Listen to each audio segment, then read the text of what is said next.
Right, welcome everybody to the Planning and Zoning Commission work meeting. It is, let's see, 5:37. Is that what you have, Kim? 5:36. 5:36, on the 12th of June, 2024. I think that's all we need to say for the work meeting, right? So, thanks Crystal for your note and for, helping with that technology, appreciate that. So just by way of getting ready for our meeting, I'll give you a little, we're starting right here, just here shortly though. So here's a kind of a perspective schedule for the next, it's June, July, August, and September, and I appreciate your note, Crystal, if it confirms that we can do what we were supposed to on the 10th. Thank you. So this is just so we have, but actually for the clerk and for us, so we have a little bit of a roadmap, so that we know where we're headed and what we're expecting to post. Of course, we can update it. Sure. And also, so we kind of know where we're headed and what we're looking at. We can change it whatever we need to do to make things work, just so we have kind of a structure that gives us direction. And if you guys want to look at that, and we can make changes now. If you see anything glaring, but I just kind of put. But should we go over it just as a schedule review? If you'd like, I'm not sure, Okay, so whether that's, you feel like you need to go over this, Larry? I think it will fit it, it's a. yeah, we just have to Right, just have to and I can email it to you so you guys can add anything. Oh yeah, we'll add it. This is just, it's just scaffolding. An outline, yeah. Just a little outline to keep us, and so then. So, to add, Please, yeah, and I actually added, you'll notice that my added one of the things you guys of infrastructure stuff. okay, Okay, cool. All right, and Crystal, make sure you have a copy and I'll keep it updated for you, okay? What does everybody get, what else? We don't have, Alan Eastman wasn't able to attend for the dark side presentation, so that's disappointing, but we'll hopefully get, talk to him some more later, and then that means Ken gets to do the whole show. Right, Ken? Yeah. I apologize to make it that conflict, Yeah, there's no problem, we're just, last minute conflict. no problem, that's life, right? We must go missing, but, so you might want to just tell us now, because I don't think that the commission knows about your, that you've been working with, this, Dutch guy. yeah. So do you guys know about that? Yes. So thankfully, Paul was here, Yes. and, thankfully we have Paul, who has basically been the one that has written up the dark sky ordinance, and we have it to, talk about the next month or so. Nice. And, so I think each of you should have it or be getting it very quickly. Mhm. And you can take a look and ask questions and, to me or to Paul. Is that okay, Paul? that's all right. And, if it's to me, I'm gonna relay it to Paul. And, I think he did a great job. I did hear today from Alan Eastman of Dark Sky, Utah, who got a copy. And he was very impressed with, the job that we've done. Nice. And, you have some people with expertise that are gonna look at it. So they're, working with us on it and encouraging us as well. Great, okay. So is this going to tie into our lighting ordinance? It will be a new lighting. Okay, great. So where it says lighting ordinance, you can add dark sky, that's what it is, that's what that is. As far as the zone change that's on the public hearing today, we'll vote on that, like she said on the 10th. So everybody's cool with that, okay, great. And, is there anything else you want to say about that, Ken? We'll be excited to look at it. Everyone will have it in their emails, and, I guess I can put it on SharePoint too, if you, Anxious for your, do you, comments and feelings about what we want to might add to it or whatever, and then. I hope you're eager, not anxious. Be anxious. all right, general plan open house, we're all coming, right? We're all showing up on the Yes. Seventy Do you, divided by do you 20. wanna talk about that We now? do, or- yeah, would you wanna give us an? So update on that? Darlene and I met on Monday, just to talk about the logistics of open house, where we wanna put tables and signage and what do we need as far as signage goes, and I think we pretty much have from, Kevin, what we need. So, I heard there was cookies, so I'm. yeah, we did discuss what type of cookies we're going to make, so. So I have Kevin printing some 11 by 17 for me, but there's 6 of them, so. Well, what we thought, we would put those on the wall. Zoning maps, we wanna do a table in the center of the room, a large table in the center of the room, and maybe have, one set of zoning maps there, plus on the wall as And you well. got, you're sending him, okay. Yes. Great, good job. Yeah. There you Who was doing environmental? You were. What we do need input on, we don't seem to have a poster. We have housing, we have that, we don't have, environmental. So, and if you need help making one, I don't mind doing that. If you tell me what you want me to make, I'll make it a steamer. Okay, Cause I think we passed. are all of them a little different, Well, yeah, they're, or is there So, basic material? so what we've got. Demographics, and I don't know whether the demographics are correct, but, that's what we have. Oh, so we, So. The community, oh, of course, yeah, so community business statement, yeah, yes. Oh, okay, no, they don't sound correct, Yeah. so, yeah, okay, Yeah. no problem. But, vision statement and then economic development, and this is, to me, is just a starting, just to get people's juices going. Yes. So we have economic development, we have housing, we have one for each of the areas, but we don't have environment, one for environmental, and I'm happy to work on it as well, but. So it's basically this kind of a piece. of- Format, exactly. And then this, I thought this was pretty great, it's the timeline of how the general plan is supposed to happen. Oh, I love. So the community open house get to gather input and then, planning and zoning addresses issues that are raised at the open house. And then start, the drafting of the general plan, but we were gonna need this input from the survey to do that. So we're right on in time-wise, so, yeah. Can I take a picture of that? You have- Of course. We're gonna have a different table with a zone map, is that the plan? Yeah, and cause I was thinking that, part of the problem with some of these open houses that I've been to is there's only one something somewhere, so there's a big crowd around and you never get to see it. So we were thinking of 2 or 3 locations, so people have access. And the zoning map, I don't know, find online is not updated, Right. so I know Crystal has a better version of it in her office. Darlene has one, and I think it's the updated one. I think we should have an extra one. And We have time to find that out. Right on the list. I have an updated one in my office that I've been coloring in. Okay. Maybe blow it up and, Concoction. okay.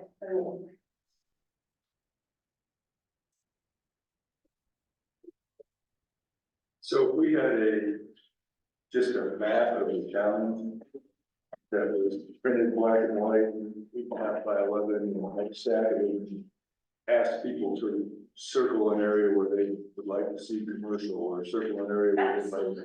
So instead of verbal input, it'd just be, here's what I'd like to see the town look Absolutely. I like. think that's a great idea. All right. Is that something everybody's thinking, or?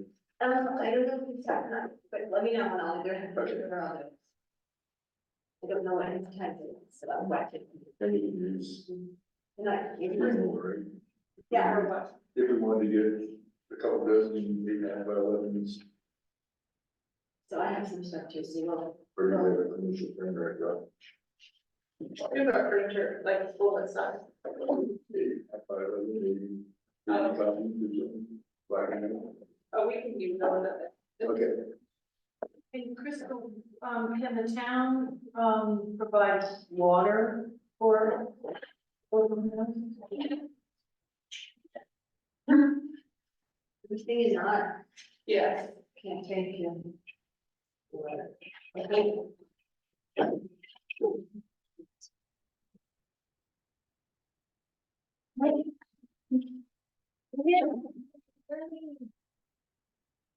Darling, there are many hours to get here to this meeting, she went above and beyond. Darlene, I was just kind of giving an update on what we discussed on Monday for the open house, so. So, we're, you back in, right? Yeah. You two wanna come talk to me tomorrow, because you have some stuff that I have for you to pick up tomorrow at the office. Come talk to me tomorrow about all. You have a great time. 11, Great, does that work for you, Darlene? I'll make it work. and then you can go over all of that stuff, Okay, perfect. okay? Then I'll have a great time for you. Thanks. Right. So we're just kind of going over the calendar, we got a few more minutes before we start getting. No names today. We have no name, we're anonymous today. Fine then. I took them. We should probably still do that. Okay, that, Yeah. thanks for that update on that. Okay, July 5th, thank you. I'll keep talking, okay, let me think what else as far as getting ready for the meeting, okay, so. I think, let's just look at what we're going to be hearing for July 10th, if you don't mind. So we'll put, PZ, 24C, which was on public hearing this time, but after meeting with the attorney and some other revisions, I will put it on again next week, okay? So there won't be any action on that today. Is this still gonna be, public hearing today? Yeah, we have to, yes, okay, public hearing, yeah, as scheduled, we both need to go, we need to take any public comment and add those to revision. Okay, Okay, but we will have to put it on again because there's already been revisions made, so that makes any sense. So. But let's take on, and it's actually just 2 words. 2 words you need to, the word even in the before though, so. But I also want to give everybody a chance to make sure that they're opinion, and also,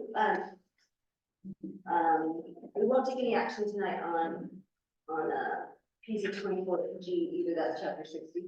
Okay, that, it's on the agenda that way, but we just won't, we'll make a motion not to do that tonight, okay?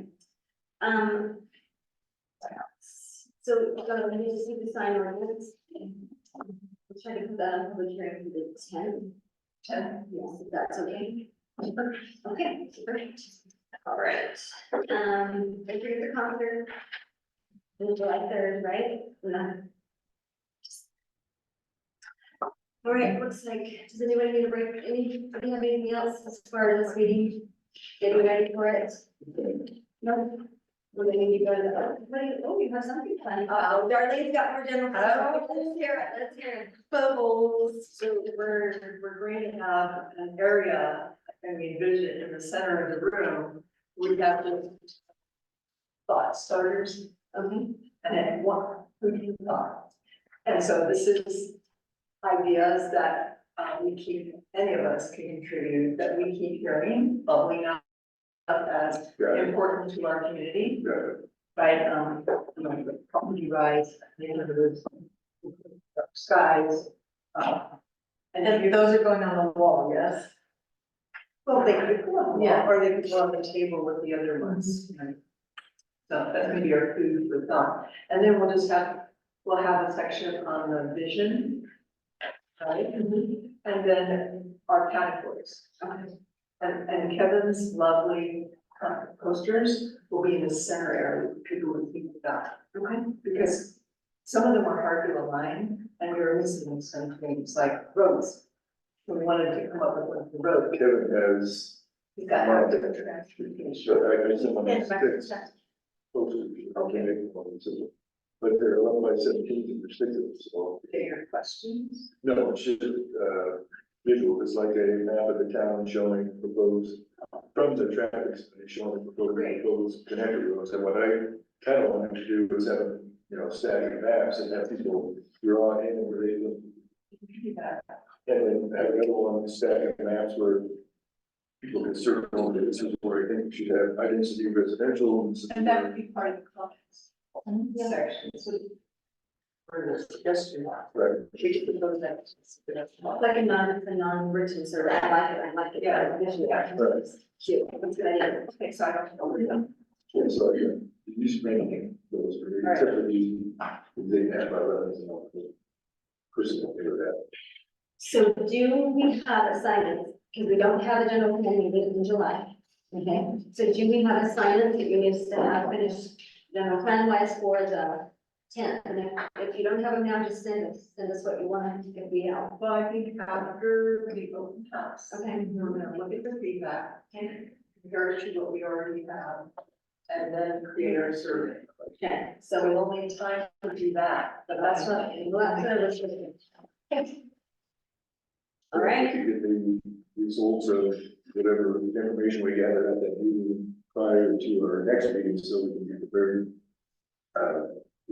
Talk about our questions, there might be something that specifically we want to add that we never thought of, but The commission in charge of this. So, whatever's on your poster for your topic, I'll type it up.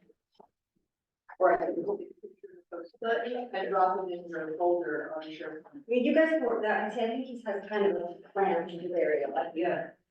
And you want to help set up, these are a couple more.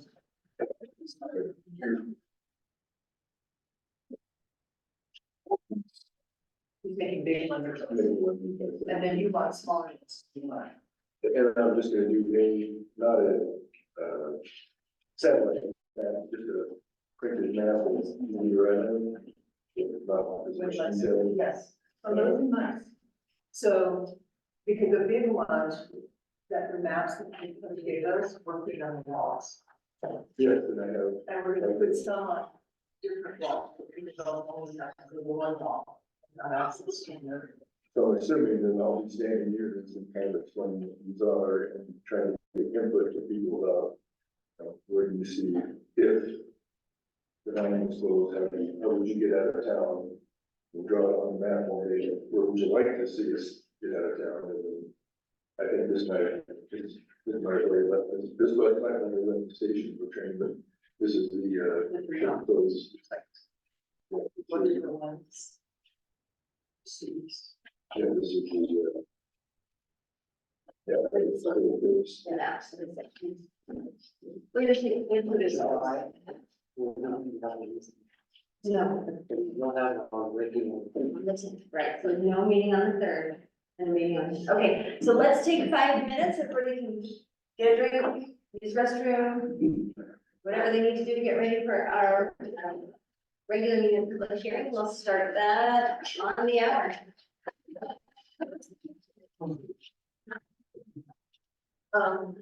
I will be there tomorrow. And on screen. There's some kind of the wellness.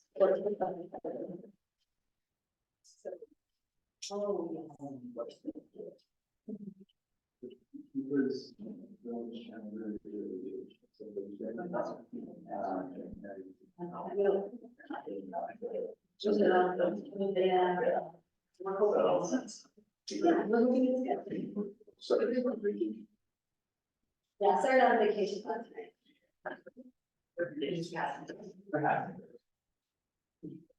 Okay, so, oh, gosh, I'll do this. I'm sure how they're gonna order the kids, so, okay, Crystal, if we're done with our little break, can we finish, take the last 3 minutes to wrap up?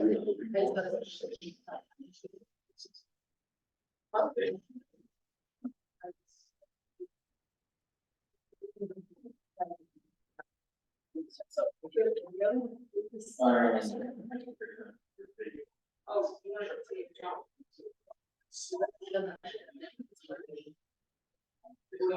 Everybody's on break. Yeah. Right. You need to go back.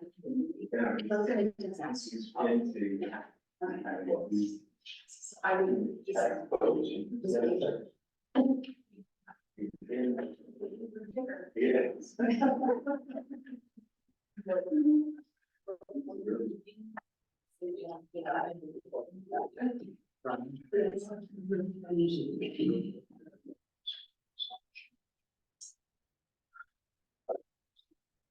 If you have it already in your comments, if you could sign the sign sheet, that would be great. Is it something that I Yeah. Yeah.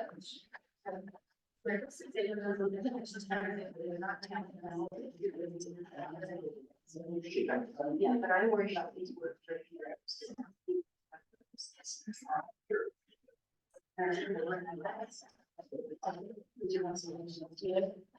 My next question.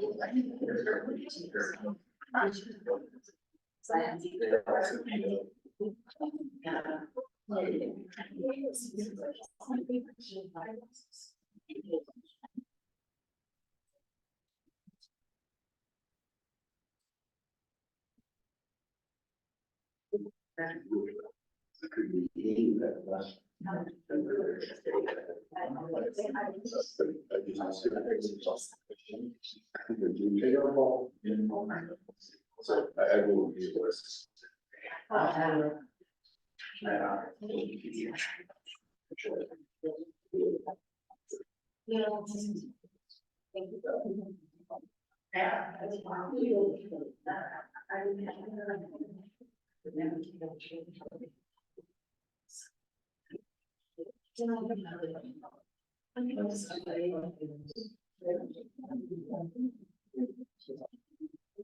Yes.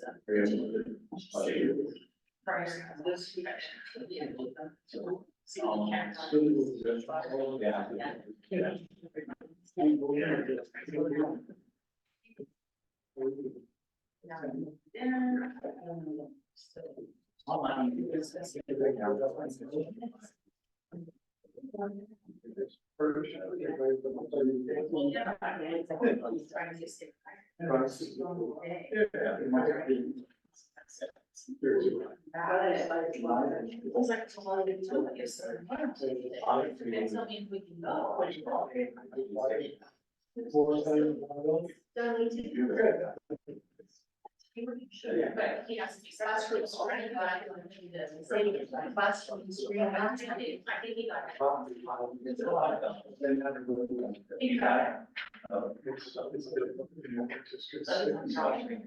Should be getting better. It's like Friday. Should be getting better. I don't get it. Yeah, I get it. I've not heard. I heard a couple people who all this is.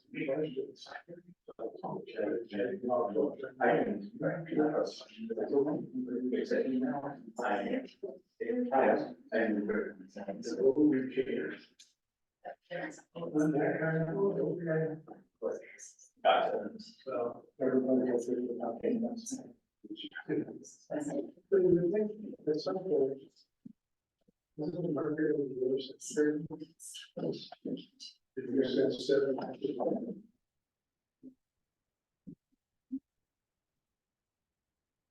Okay, we got it ready back. Okay, before we start, before we convene our regular meeting, just a couple of reminders, commissioners, on, public hearing. So, we don't give feedback, we just, we listen. Their time to talk, not ours. So we just take the feedback. We don't, and you don't have a competition after. Please take notes of any of your, of everything that we need to put down, so that we can have our discussion about it afterwards. But it is just the public's time to talk, so. And also after the people, we don't actively, need to scratch it instead of time. Remind myself of that, right? Okay. Thank you. All right, are we ready over there? You guys are, okay, so it is 6:01 and we will open and call to order the Planning and Zoning Commission, regular meeting and regular meeting for June 12th, 2024. And in attendance are Valerie Lenz. Ken Peters. Ronnie Wallace, Larry McRae. Starting hope. all commissioners, and those in attendance from the town and the audience have all signed in on the paper, right? So we know you're here, we can note you on the minutes. Thank you. Okay, let's start with the declaration of conflict of interest. We'll just start with you again, Val. No. Any? No, None for me? No. Okay. Thank you, that's, no conflict of interest for any of the commissioners. Item C on our agenda is to, review and approve possibly the minutes for May 8th, 2024. Did everybody have a chance to review those the way they wanted to? Okay. Never saw. Okay, that's okay, good. I reviewed, and I have some changes which I have sent and will send the rest to you. The changes need to be made before voted on. So then you- I haven't made all the permanent. Oh, you've already done changes. it. I think I made mine. I saw yours. So, good. all right, I'll take a motion on those minutes if anybody wants to make one. Motion, motion that we approve the minutes for May 8th. I'll second. That's the read. Okay, I got a second from Val. All in favor? Yes. Aye. Aye. All in favor, unanimous. Okay. Hey, it's open forum, ladies and gentlemen. This is the public's chance to go ahead and give us your feedback and input on anything that's not on today's agenda. So any item that's not on public hearing, anything else that's not on this agenda, please take your time now, state your name, and you've got 2 minutes. Say whatever you need. Yes, right here, Commissioner Cole. I have that next on my agenda. You have that after the public hearing? No, I'll have to. I have this fell on your agenda right now. Is that okay? All right, so if there's any open forum comments, please.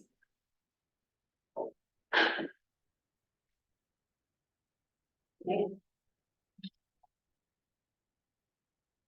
Oh, I thought you were coming to the hot seat, George. All right. Just a second. Okay, great, welcome. Thanks for signing in. Do we have any commissioner comments, and we'll move to item E? No. No, This time, okay, I would like to excuse, Alan Eastman of Dark Sky International. He had hoped to join us tonight and had a last minute, conflict in his schedule, so we won't hear from him tonight, which is unfortunate, but we will catch him another time, hopefully. Thank you. Did you have any comments about Dark Sky that you wanted to make? Or you? no, not at this time. We're just beginning. We do have an ordinance written, that, we'll be working on the next month or 2 or 3. So we're moving forward on that. Mr. Eastman and his committee, for Dark Sky Utah are enthusiastic, for what we're doing and offer all their support and expertise. Wonderful, thank you, and thank you so much for setting that up. That is a commission, appointed by the governor of Utah. Ken's been the point man on all of this, and we're really grateful for his efforts on that. Okay, there's no other comments, commissioners. We have a move to public hearing, especially if I can get a motion on Motion to close the regular meeting and open the public hearing. that. Second that? I second. Oh, Darlene can second that. So we have a motion to close the regular meeting, open the public hearing, and all in favor of that? Yes. Yes, Okay. Yes. Yes. That's a unanimous aye, we're not voting by roll call. We just said aye. Okay. do something like 1, 2, 3. 1, 2, 3, go. All right, so welcome to our public hearing. I'm assuming that's why you are all here. And we look forward to your feedback. So just know I have 3 minutes. How many minutes do they have, Crystal? Because I have 3 on mine. They have 3. Public hearing is it? It's not time to get to say as much as you want. Oh, boy. Oh, boy. Oh, boy. Well, so do I put my timer away? I was getting the timer out on purpose, but it's okay, be gentle. We will start with item number 1, the public hearing, which is ordinance number 2024-X, amending the town's official zoning map to rezone, parcel B-2149, from rural residential to the highway resort zone. So if I have anyone who'd like to comment on that, please come to the microphone and state your name.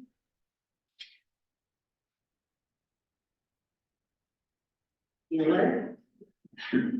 This is a dead lunch. No, don't say that. Okay, all right, so moving on to item number 2 on our agenda, we've got, let's make sure we haven't missed anyone. Yeah. Hi there. Welcome. Are you guys here to make a comment about, the zone change, Mr. Johnson? Oh, well, perfect time. Would you guys come to comment on the zone change? If you did, you came right on time. Fred, you're up, Fred.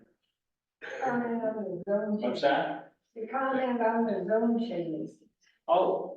Come on up. Just tell us your name, okay? Oh, hi.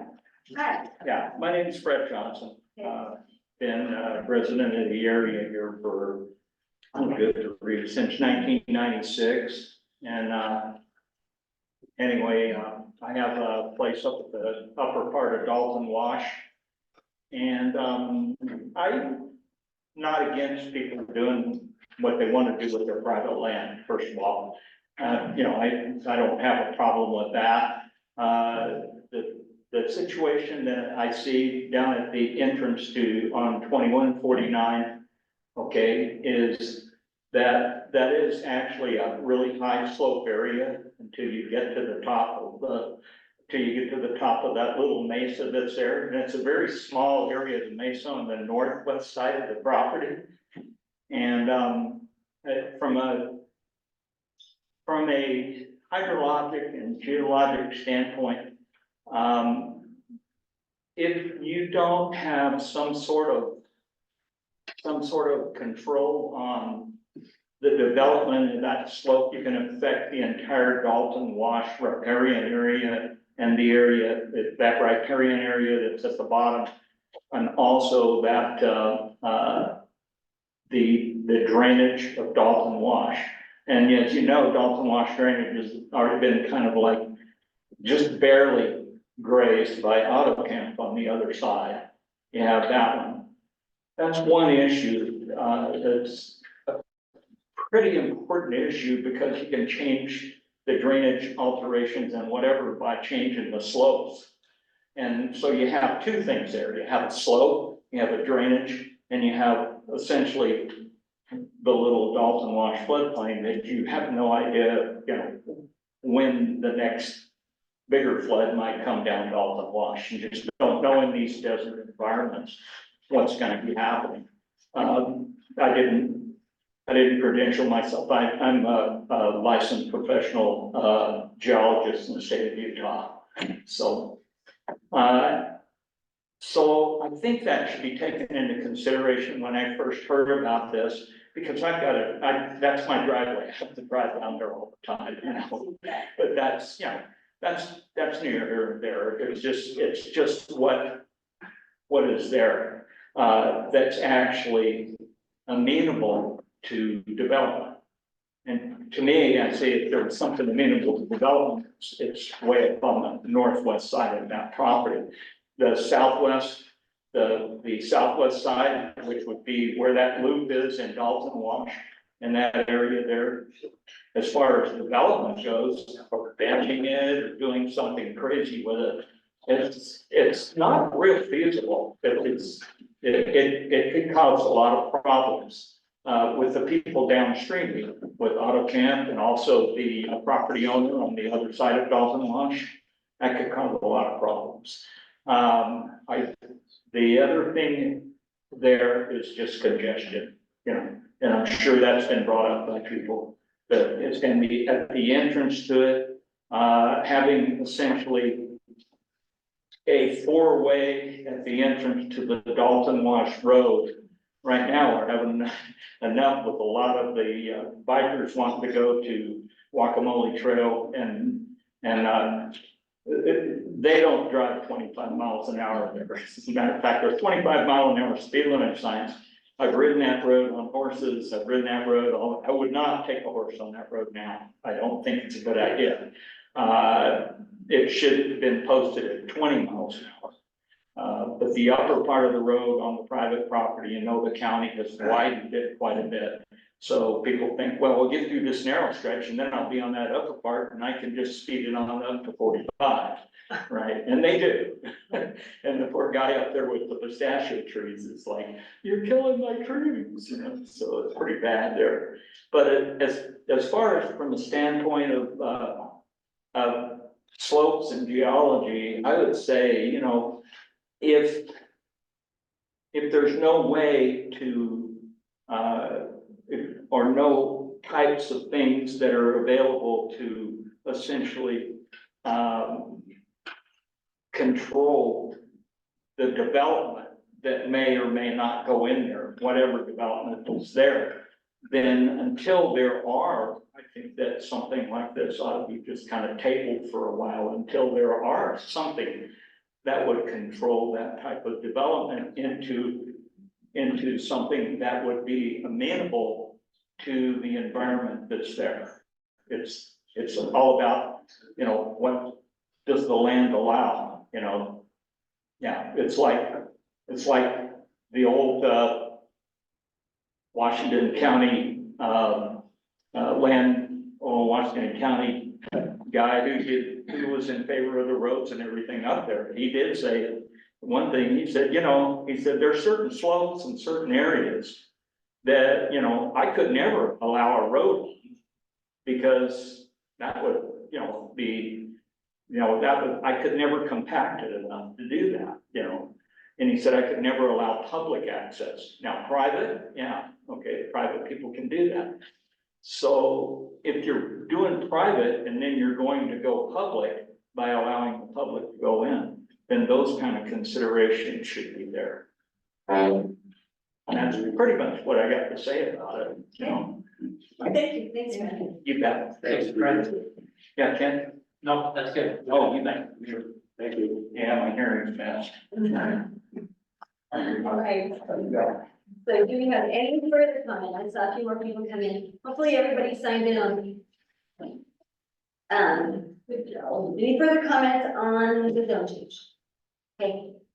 All right, let's move to number 2, which is ordinance PZ 24C. It is an ordinance adding revised terms and definitions for transient lodging. It's kind of it revises chapter 42, chapter 30, and several other chapters.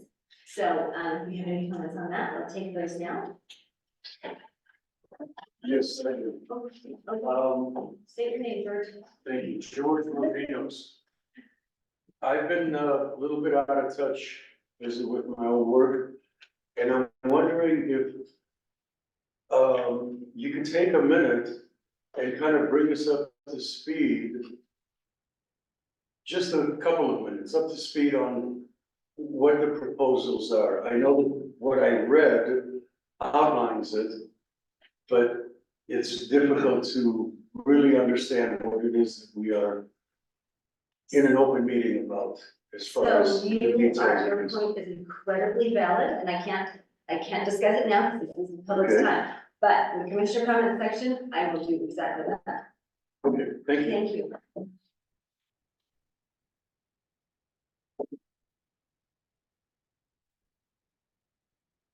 Hi, Lauren Campbell with Virgin.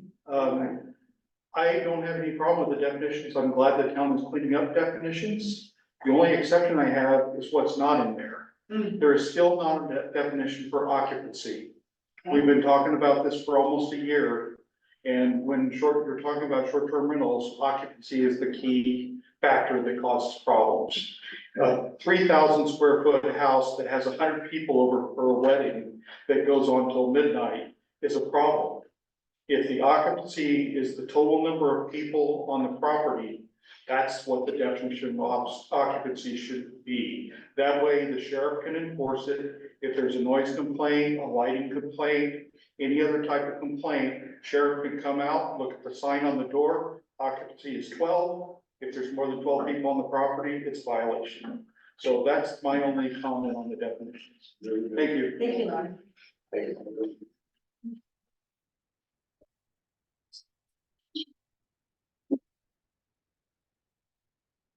Hello, my name is Chuck Metzler. Hi, Chuck. Yeah, forgive me, I have two things draft today, so we'll just maybe off here. So about me, I've lived in Virgin and worked here for over 30 years. I know it's like in your seats because I served on the planning zone years ago.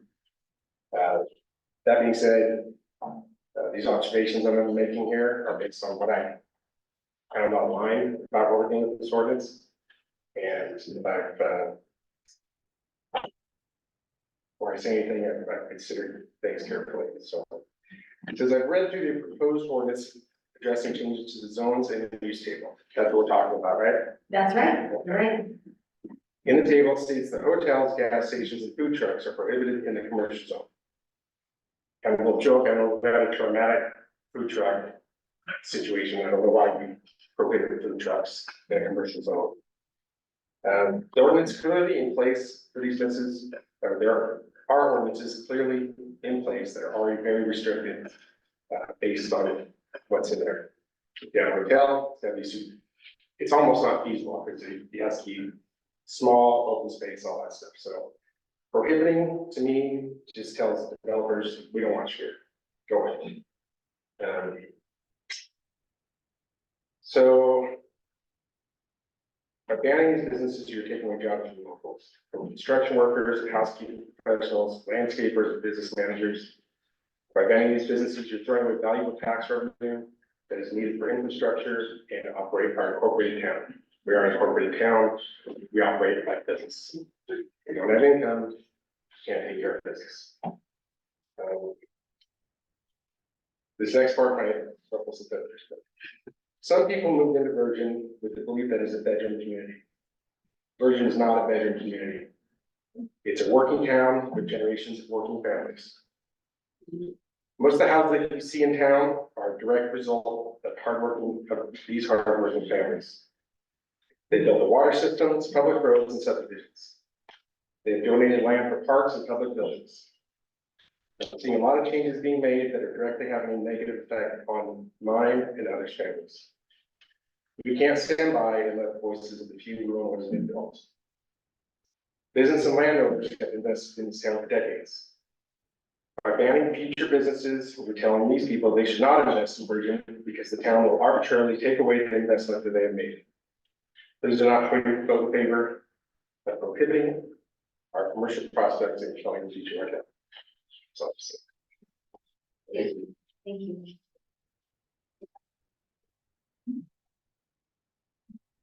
Anybody else? Is there comments on that ordinance? Okay, there's no other comment, thank you. There's no other comment on that ordinance, let's move to item number 3, which is chapter 60, and, can you have any comments on that, please? Give us your name and tell us what you'd like to say.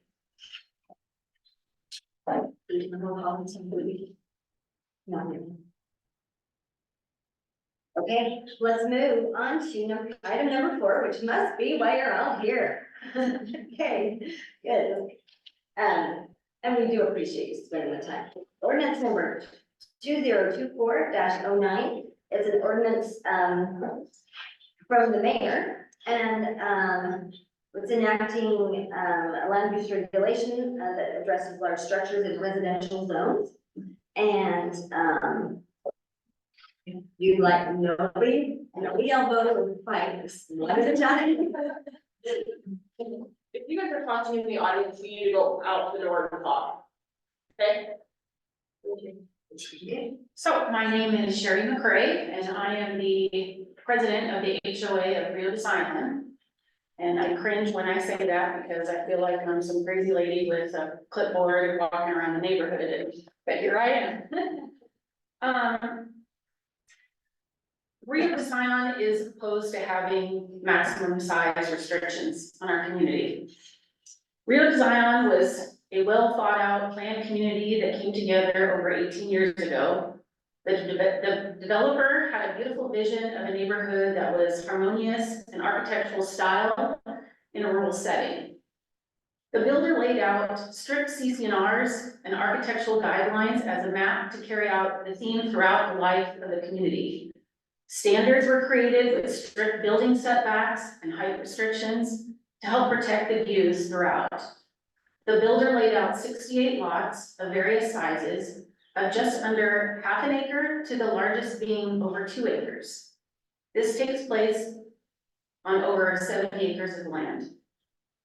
Rio de Zion set standards for minimum house sizes, minimum garage spaces, and minimum patio structures. The developer did not limit square foot size, but encouraged opportunities for the sites to evolve and have additional buildings to be constructed over time, resulting in a campus-like setting. The architectural standards, guidelines, and CC&Rs were approved by Virgin Town and filed with Washington County back in 2006.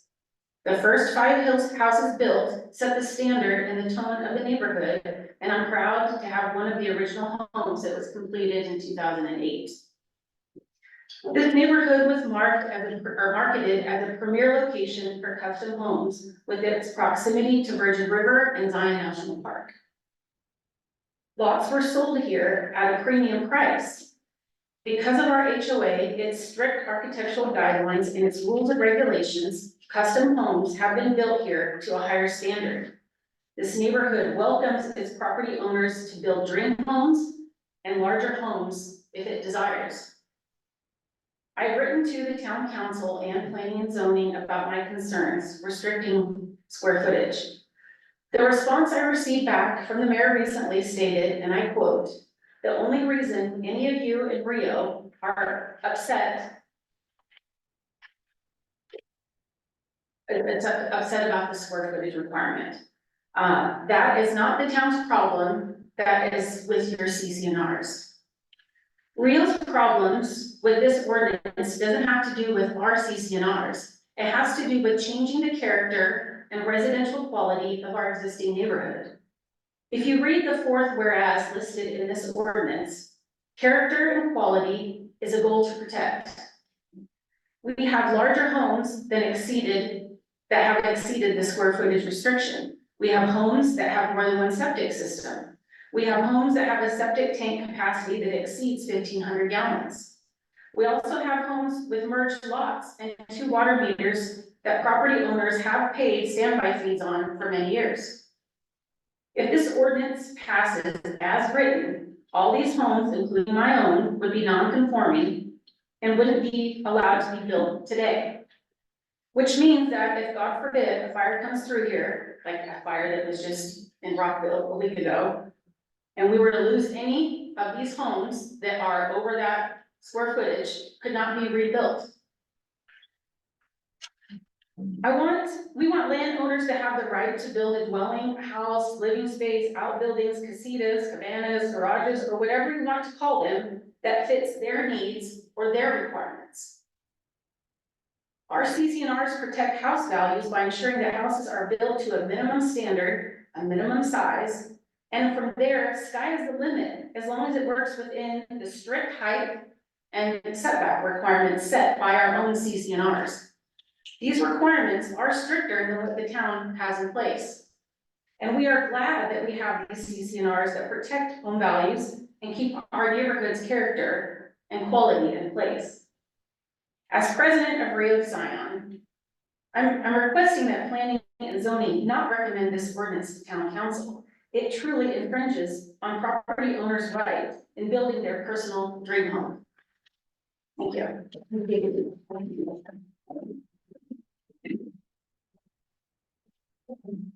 Hi, everybody. Joe Martinez, Rio de Seon. I'm the Architectural Control Committee Chairman. I, along with another homeowner, approve all plans in our development.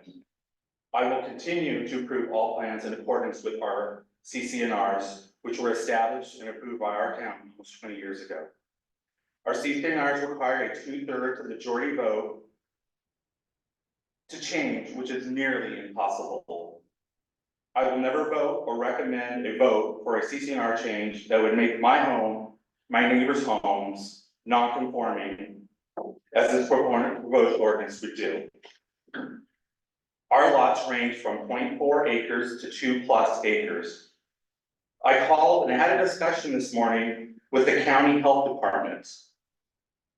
They require a minimum 1,000-gallon septic tank, and that gives you a 3-bedroom home. 250 gallons for each additional bedroom. And it also includes any room that could be later turned into a bedroom. With this $1,500 gallon maximum proposed ordinance, you could only build a maximum 5-bedroom house, no matter what size your lot is. But you cannot include an office, you can't have a media room, you can't have a craft room, you can't have an exercise room, you can't have a game room, you can't have a study, you can't have a bonus room, you can't have a meditation room, or anything that could be converted into a bedroom. That would not be allowed with your proposed ordinance. So if you're a large family or have lots of grandkids and want to build your dream home in Virgin, this might not be the best place to invest in. Large families may not be welcomed here in Virgin because you will not be able to build a large enough home to accommodate your family's needs. I'm asking you not to recommend this. Thank you very much.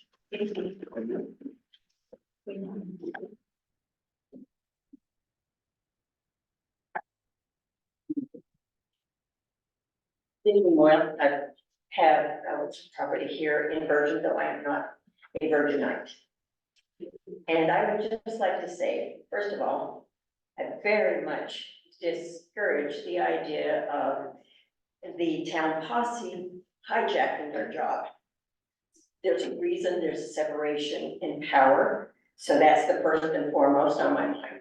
The second, the whole purpose of planning and zoning is to do things in accordance with individual experiences.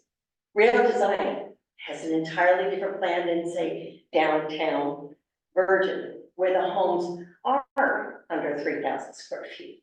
It would be ludicrous to put a 20,000 square foot home in the middle of Virgin.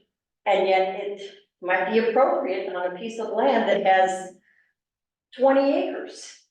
The whole purpose of planning and zoning is to be reasonable. And I think this particular thing is throwing the baby out with the bathwater. We have you as a planning and zoning committee, so you can make these individual adjustments, depending on what the character of a given part of town looks like, feels like, what the neighborhood wants. You can't just say, okay, everybody here is limited to a certain size. And this isn't Carmel. You know, this isn't where everybody has to have a cute little cottage home to fit into the thing. It's just not the nature of what's already been built, what's already been established. And kudos to the one who said this is no longer a little community, it's growing very fast. And because of the new influx, and we have to be responsible to everybody's needs.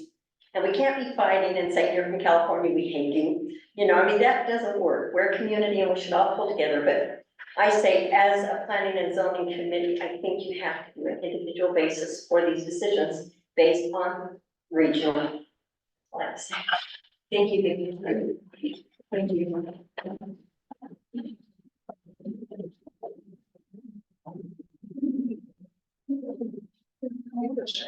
Yes. Lauren Campbell with Rio de Seon. I'm gonna read my statement. I'm not gonna repeat some of the things that have already been mentioned for the sake of time. Is this what you mailed us, or is this? Yes, yeah. So to begin with, I'm vehemently opposed to almost every condition in this proposed ordinance. To begin with, the whereas statements are, many of them are false, inaccurate, or based on incomplete information. I'm gonna go through some of this that hasn't already been covered. One of the whereases is that it is a goal of the town to preserve the character and residential quality of its residential neighborhoods. Virgin is not a neighborhood. Virgin is a town. Rio de San is a neighborhood. Desert Gardens is a neighborhood. Downtown Virgin is a neighborhood, not the town. So I don't think it's practical that you can have one cast that suits every neighborhood, and that's what the whereas says, but that's not what it does.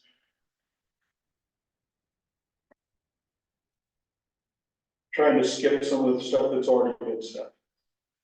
These limits would reduce or eliminate the ability for an owner to build things like RV garages. Some people need 3-car garages. They don't want their cars out in the sun. We don't want RV garages or boats or trailers sitting out exposed on the lots. It doesn't look good. And everybody in this room has seen lots where a motorhome has been sitting there for 20 years, like the one that was just down by, Weeping Buffalo or White Bison. You know, that's not what we want. We want vehicles in the garages. This would eliminate that. The other impact is an economic impact. A move towards smaller houses increases the dynamic of the cost of the house, because much of the cost of building a house is comprised in the cost of the kitchens and the bathrooms. The extra bedrooms, the garages, they don't add much to the cost. So the cost per square foot is actually going to go up by going to smaller homes. Second, whereas is where large structures are contrary or do not support section 4 of the town's general plan. They are overly broad and inaccurate characterizations of the general plan. This is a classic. If you look at that section 4 of the general plan, the word large is only used one time. It has nothing to do with the size of the homes. It has to do, the quote that's in the general plan, it says, however, a large area of town needs to be considered on a case-by-case basis. That doesn't have anything to, so it's a big jump to go that means that the size of the houses is meant in section 4. Nobody would believe that. Whereas large structures do not encourage viewscapes. I challenge that. What causes viewscapes to deteriorate are setback issues, height limitations, and slope protection. Those are the 3 things that can prevent viewpoint deterioration, not the size of the homes. If a home is 19 feet, it doesn't matter. Doesn't matter how big it is. The 4th one is whereas the town general plan emphasizes the need for more affordable housing within the town, noting that the purchase of available housing stock reduces, this goes on and on, but it doesn't mean anything. That's supposedly in section 5. The limits on the size of the homes has nothing to do with affordability of houses. The definition for the state of Utah for affordable housing is 80% of the median household income. I looked it up on the Census Bureau today. The median household income of Virgin is $72,000. 80% of that is $58,000. How are you going to build a house on a 1 acre lot or a half acre lot or even a 1/4 acre lot for $58,000? That's not the answer. The answer is you have to get into multifamily housing. And there's nothing zoned for multifamily housing that I could find on your new zone use code. That's the problem. That's Virgin's problem. That's not the size of the house. Has nothing to do with it. And that $58,000 is before you even bought the lot.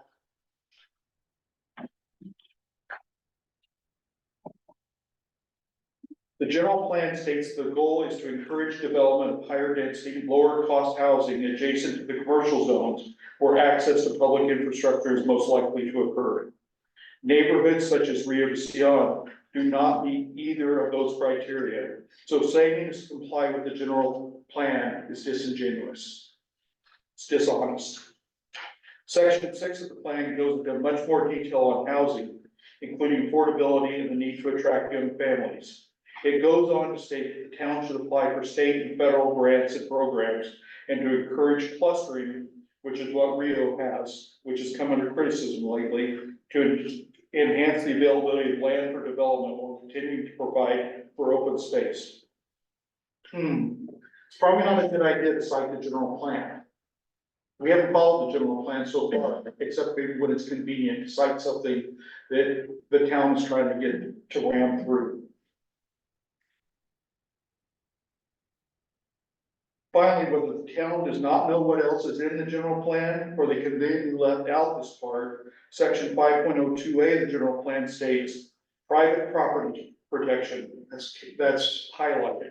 It is desired to continue the protection of constitutionally based private property rights, so mandates and changes do not change on these lands and rights. And finding 4C is just absolutely false. It says that use of more than the maximum, I don't know what that even means, but it basically says that if you have 2 water connections on a property, you're gonna use more water. That's just not true. The main reason in Rio Sion that we would merge lots would be able to allow a homeowner that has adjacent lots to build a larger structure or an adjoining structure. That's why they would do it. That adjoining structure is not gonna be the same water usage as a standalone house. That would be much more. That'll happen every time. The limit of the 1,500 gallon tank is not in accordance with Washington County standards. Joe went through that. I know of at least 4 homes in our development that could not be built today because the county requires 1,750 gallons of septic capacity on those homes. Another criteria for that is how the slope and the size of the lot. Sometimes on a large lot, for example, the fellow that owns the 2-acre lot, he wants to build a building that he's been waiting on since the beginning of the year when the moratorium went in. And he wants to build that at the other end of his lot. That will not be serviced by a septic system. You're not gonna pump it 300 feet across his lot, the septic, that's not practical. He's got to run different water for that building. Septic systems should be designed by engineers, not bureaucrats. I'm sorry.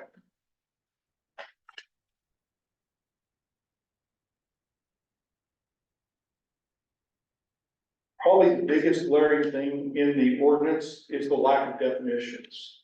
Many of the definitions are not defined at all. What is an outbuilding? Does that include a gazebo? Does that include a driveway? Does that include a pool? Does that include a carport? Does it include a playhouse? Does it include an outdoor kitchen?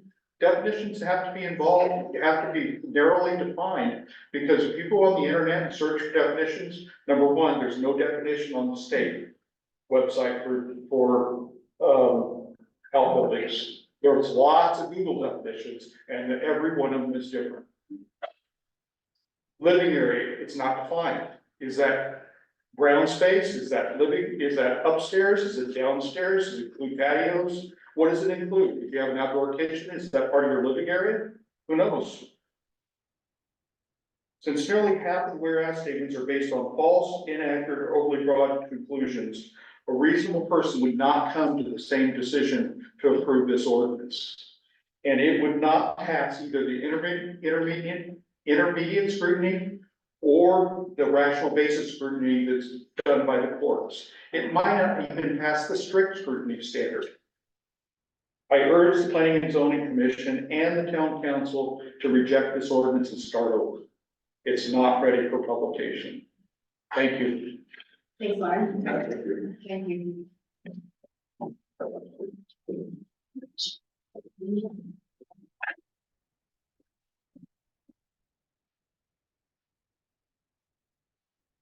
You're kind of a handsome looking group. Actually, you're bigger. I'm glad you're here to listen to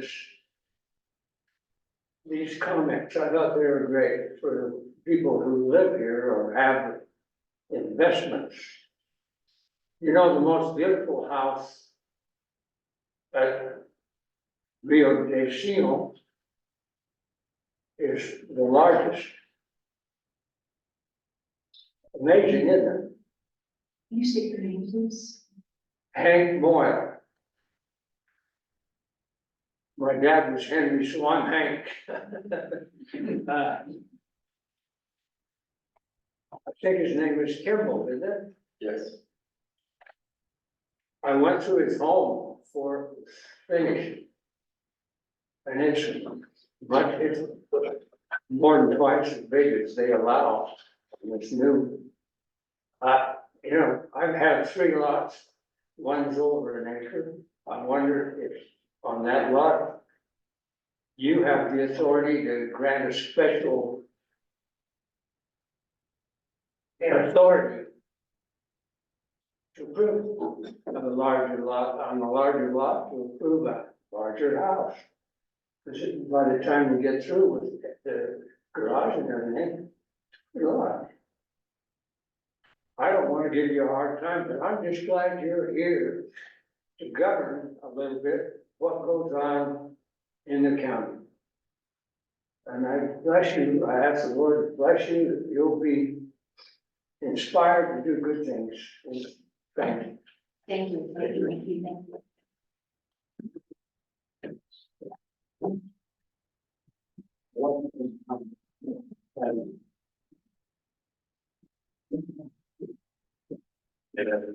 Robert Babbage, 265 Red Bull Lane.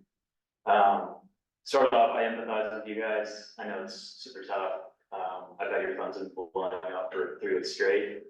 I was really confused how the town council was considering that proposal with under like 24 hours on the agenda for it to pop on. And I incurred about 5 hours of legal with land use attorneys on Tuesday morning, trying to figure out what was going on 3 weeks ago. I think there's probably 3 areas that everyone's covered, that I'll try not to get into it. But there's a lot going on here. It's just very complicated and hard to regulate. I understand why you're doing it, at least I think I do. I'm probably one of the only developers that lives in Georgian. I'm the guy above Rio Design. From the beginning of time, we said, you know, we'd never do more than 5,000 square feet. We said we'd never go more than 1 story. We have an additional setback. We talked to all of our neighbors. We took over the process from a developer that was infuriating the town. Hopefully we did the right thing. We want to live here and sell some houses, and, you know, continue to be here. And so, some of this felt pointed at me. I don't think all of it is, and I take some responsibility for that. You know, sorry it happened. I think that, I'm not filing applications for 10,000 square foot houses or telling people that they can do that. I'm the builder. I have a plan. I think beautiful architecture. It's my dream to build what I want to build. It mostly fits in this, but the septic side of this and just where you guys are heading on water and things like that, it gets super messy. And, you know, as a resident and, you know, taxpayer, so much of this is open to legal later on. And it's just, there are attorneys that love to go sue small towns to force things through. What is living space? Most people in Park City would say that's conditioned space. Conditioned space, you know, you can build a 10,000 square foot basement and get away with it because you don't have as many windows. And you just start getting into these things that they mentioned, or Lauren and Joe mentioned, about like, let's define it and let's try to do it. I understand you're up against the gun. I think I understand what you're trying to stop from happening, right? And I would love to work through this with you. I've talked to our land use attorneys about helping you guys out with definitions. Know you have a deadline, but you know, we're in a state and a community where people still want the right to be able to do whatever they want on their land, and I get that there are restrictions on it. And talking my own book, I think we apply to almost all of this, but you know, if I can't have a gym in my house and 4 kids, you know, it's just kind of like, it gets super confusing. And I do think it's open to litigation. I don't want to pay for when the town gets sued eventually. I would just like, you know, for like a little more thought or like clarity, things like that in here. And so, again, I know you guys have a tough job. I know it's brutal. I know it's rushed. I know you have a moratorium expiring, but I would just ask that, it's a lot more work for you. But, hope you don't get another 100 phone calls with folks after this. So thank you guys. Thank you. Thank you.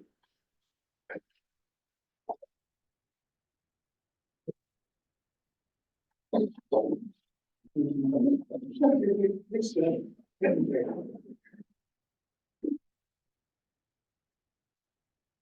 I don't wanna get run off the podium here, but, yeah, I'm not in the town. Say your name again. Okay, but I do overlook the town of Virgin, and I see, the development and everything, and like I said, I've been there since 1996, just watching.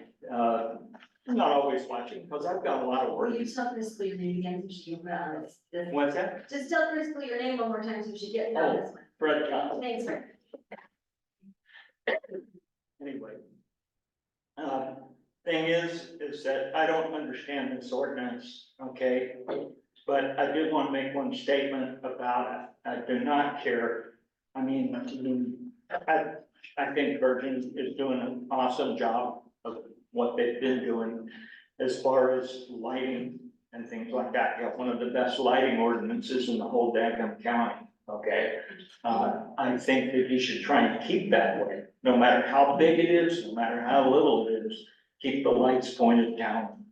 And I think that would be great for all of us. We all like to look up and see a few stars every night. So that's my comment. Thank you very much. Thank you. Appreciate it. Thank you.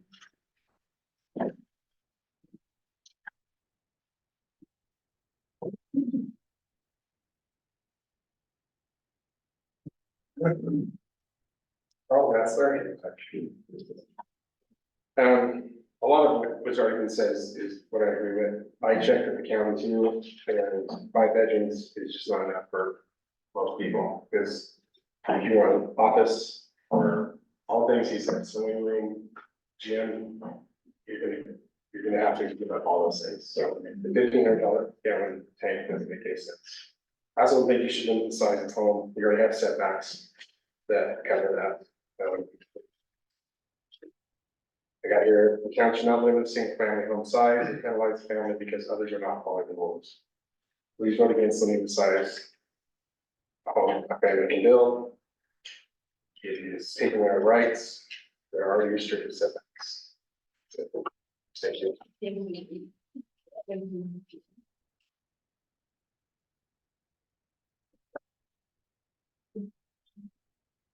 Anybody else? Come on, George, you're jumping out of your chair. Hi. George Rodinos. A little nervous because I didn't know exactly what was going on with this, but I caught the gist of it. My neighbors and friends as they spoke today. So if I may, I think I'd like to place or frame what it is that I have to say on a quote philosophical level, for lack of better words, okay? Everybody knows that there's the letter of the law and the spirit of the law. And I think what I've been hearing today in here is a heck of a lot of the letter of the law, and somewhere within that, there are a lot of weaknesses. The next point that I would like to make is that I go back into the 60s when I was in junior high school in Cleveland, Ohio, with some civic lessons and social studies and such. Most of you people are not home designers. Bear with me. Nonetheless, I want to point something out, and I think this is where the philosophy comes in, if you will, or whatever category you may want to put it. And it's as follows. And by the way, a little parenthesis on that, I've been speaking English like 2-3 years.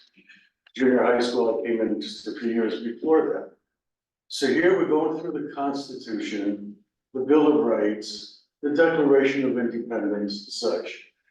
And one line that really, really struck me was the life, liberty, and the pursuit of happiness. So I understood what life is, I understood what liberty is, but it's like, who are these guys writing the pursuit of happiness? It just, at my age and at that time, it just didn't sink in, it didn't make sense, okay? So to relate that particular phrase to what is going on in here today, I would like to say that first and foremost, self-included, I've only been here about 18 years. People need to go back to the wisdom of the founding fathers, and the pursuit of happiness is something to consider, okay?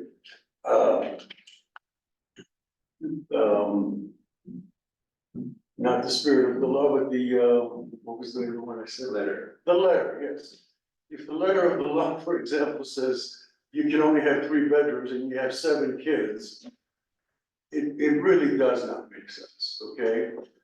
How does this all fit into where we live today? If you go back to the 50s, the Spenloves were poverty stricken, as was most of the town of Virgin. And somehow they pulled themselves up, as you can see today, and I don't mean to single out just the Spenloves. There are many, many people, many, many families that have grown here, you know, the Stouts, et cetera, et cetera, et cetera. Okay? When I came here 18 years ago, there was a feeling of a comradeship, a cohesion, if you will. And this goes before John Rowe was the mayor, okay? And we've had a number of mayors ever since. But there didn't seem to be a big split in this town. There is so much common ground that I think one of the steps seriously that both the mayor and the planning and zoning and the town council and everybody else should take stock in is what Virgin was and where it's going. And I think it is moving away from this life, liberty, and the pursuit of happiness. I think that the progress that we have made here, and for what it's worth, I'm one of the people that actually put a business together here.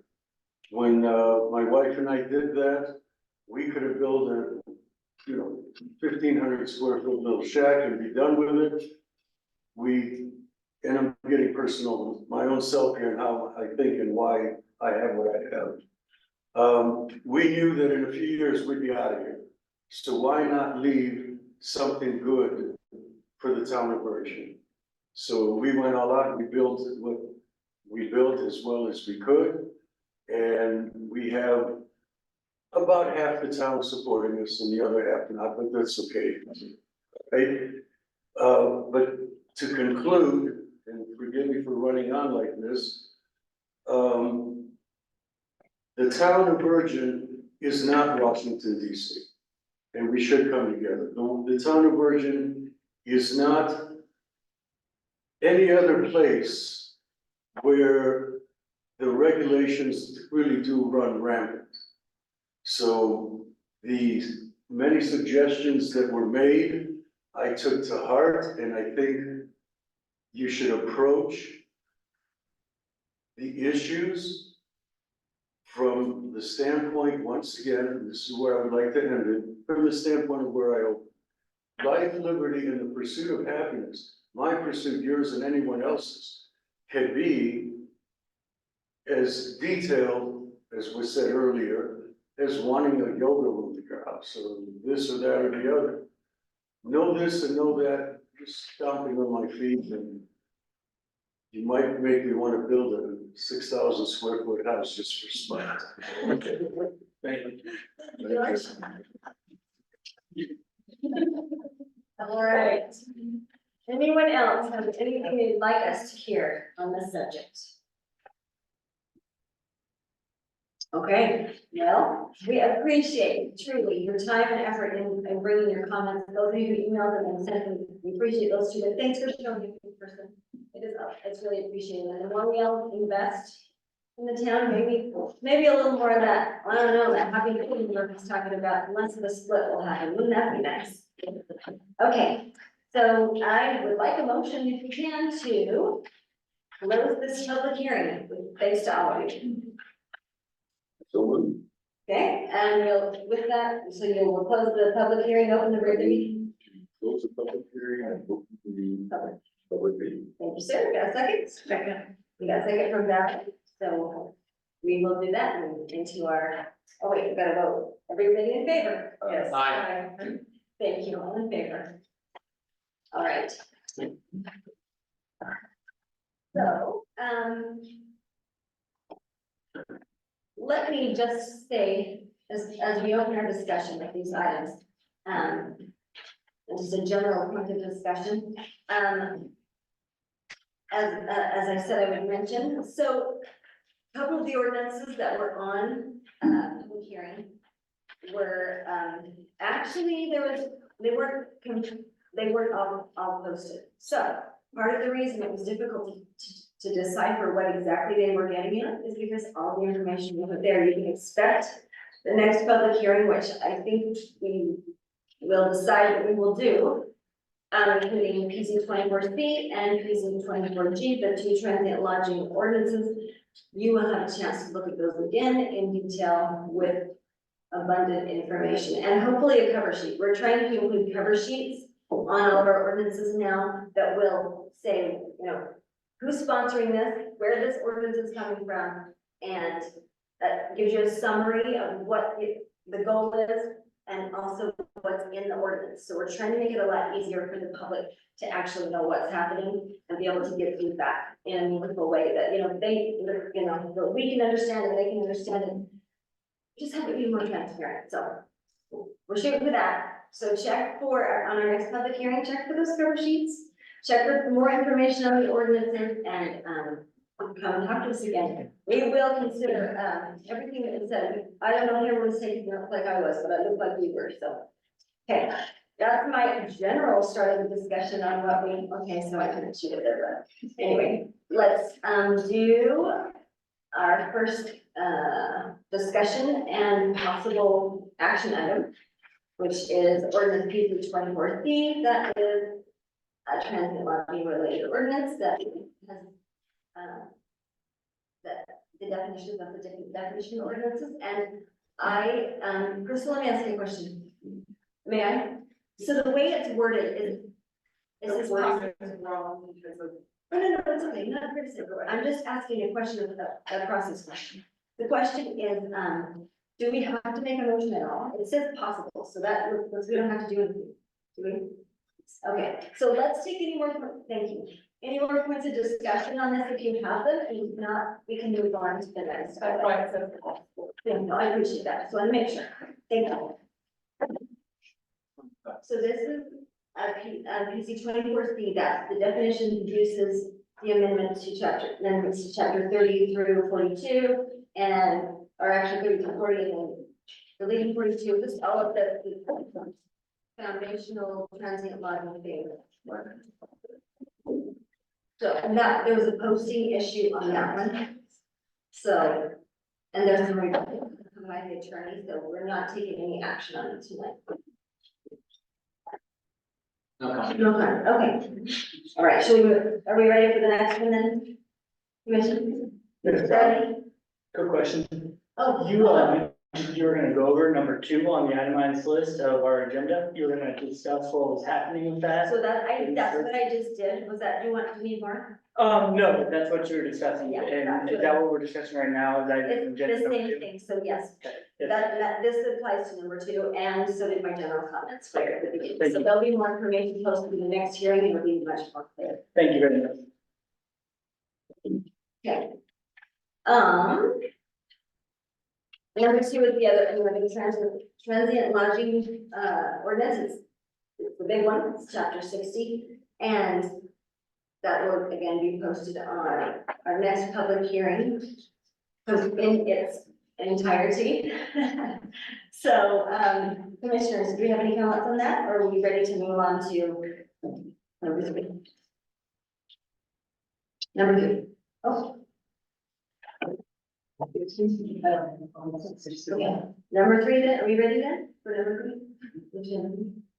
Ready as Okay, all right, I don't know, I just want to, okay, all right, number three. This is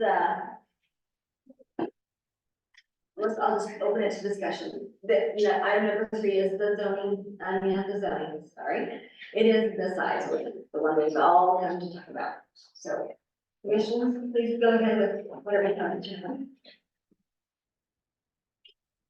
Do you have anything, in a moment, Are okay. you talking about number two? We're talking about the big hot topic of the night. Did everybody- And everyone, we're talking about just ordinance for the mayor. Large. Yeah, we're talking about, okay, so I'll start.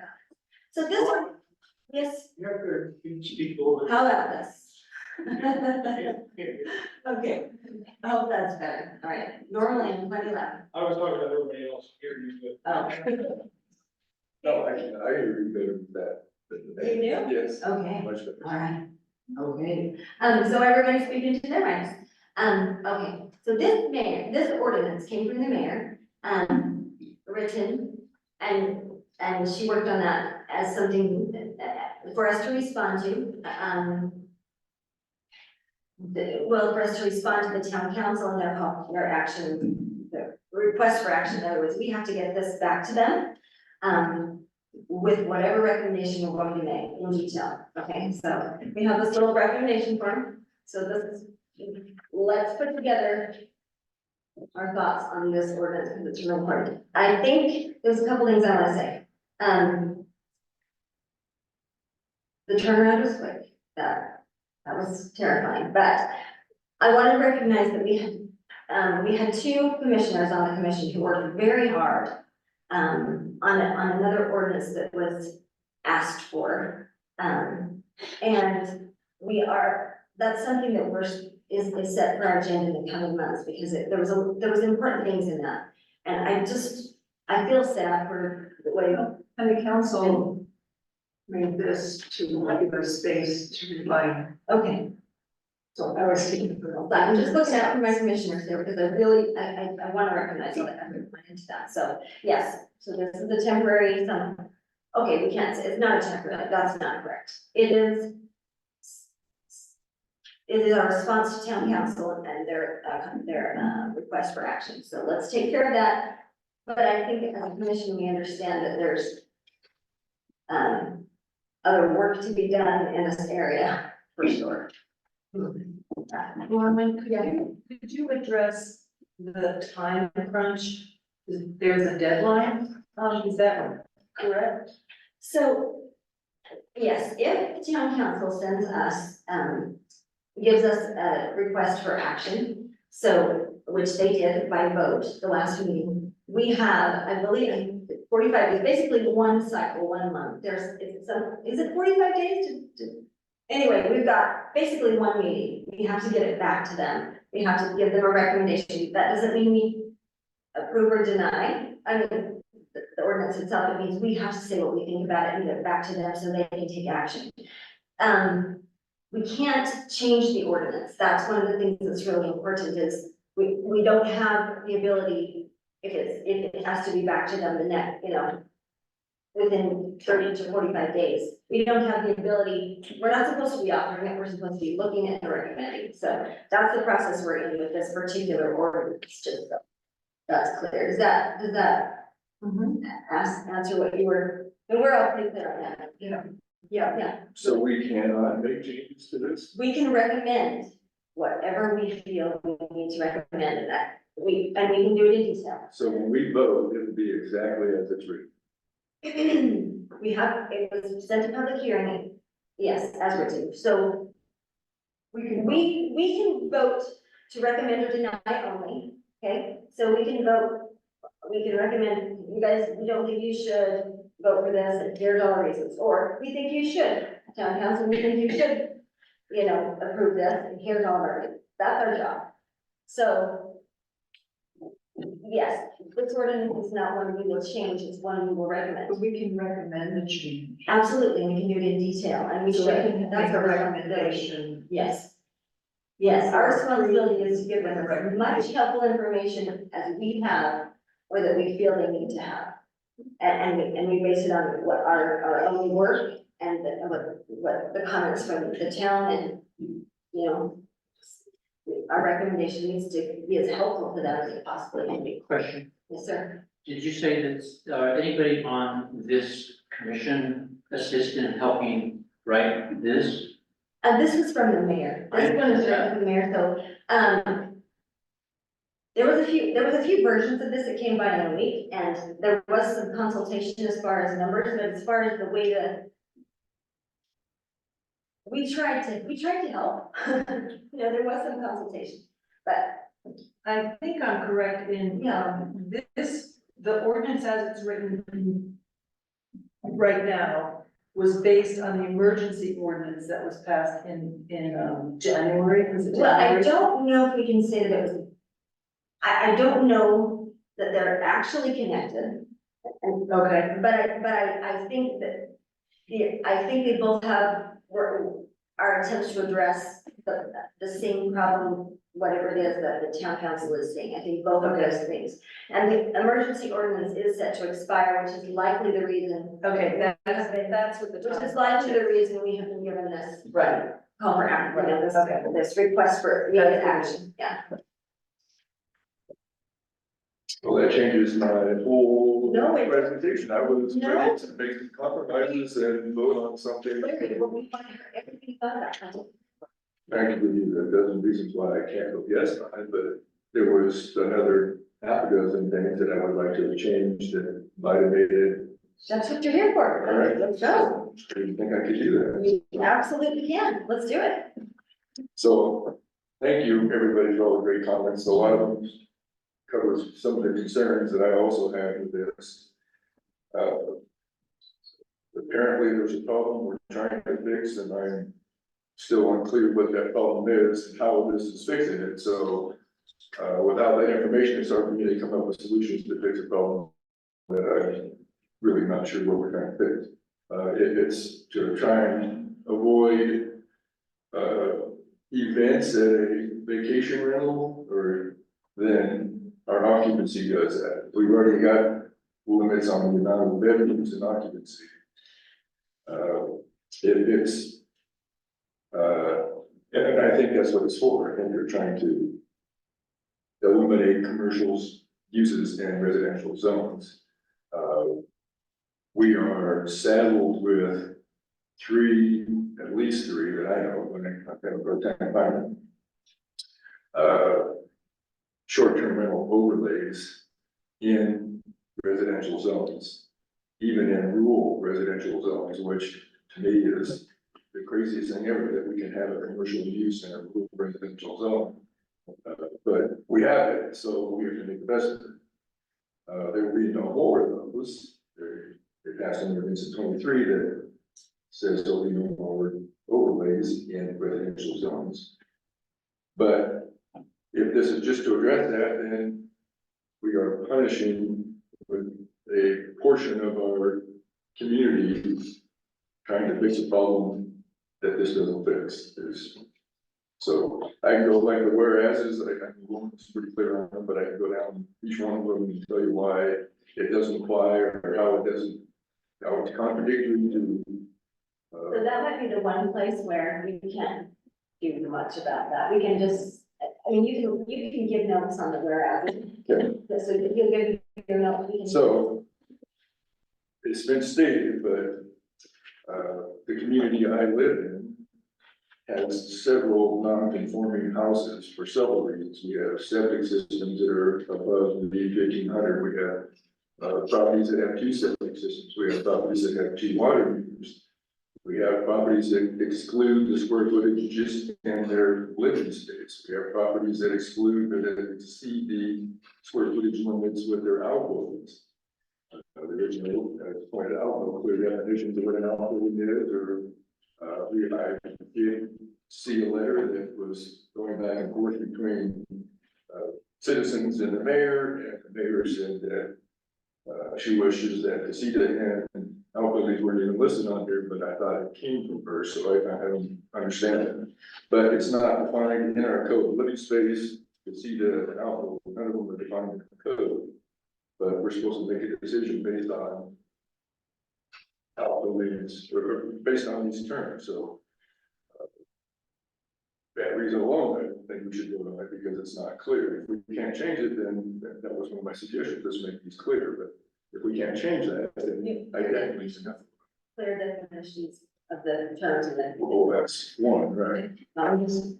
Yes.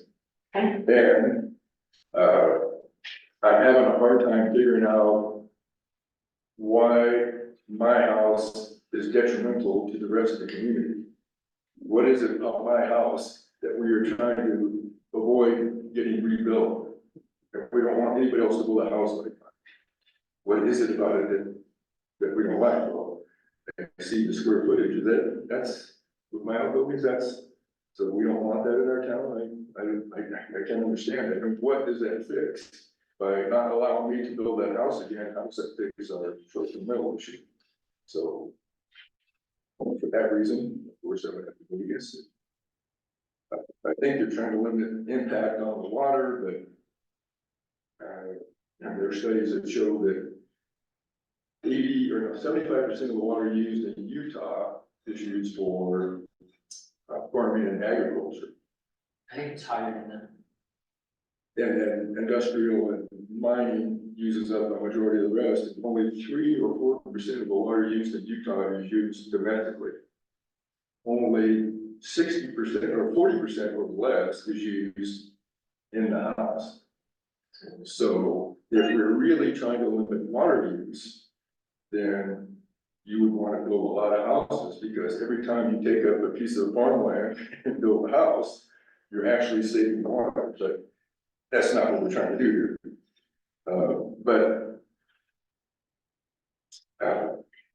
If you had bigger houses on smaller lots, you would probably have less water use than having small houses on big lots like it's proposed here. If you have a 2-acre lot and you can only cover a small percentage of that with your house, then you have probably a lot of landscape you're gonna have to do big, which is gonna use a lot of water. And there are solutions to this if this doesn't pass. There's ways we can fix that, we could offer square footage bonuses based on zero skating plans and, but that doesn't address this.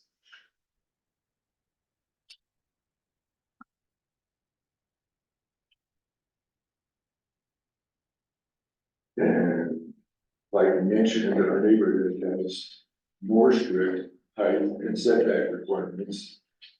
And we still manage to have beautiful homes, like one of the houses that the mayor mentioned that was exceeding the square footage. It's a beautiful home that Mr. Moyle mentioned that I would love to live in if I could afford, that would be the house I could build, but again, I don't understand why the town doesn't want houses like that.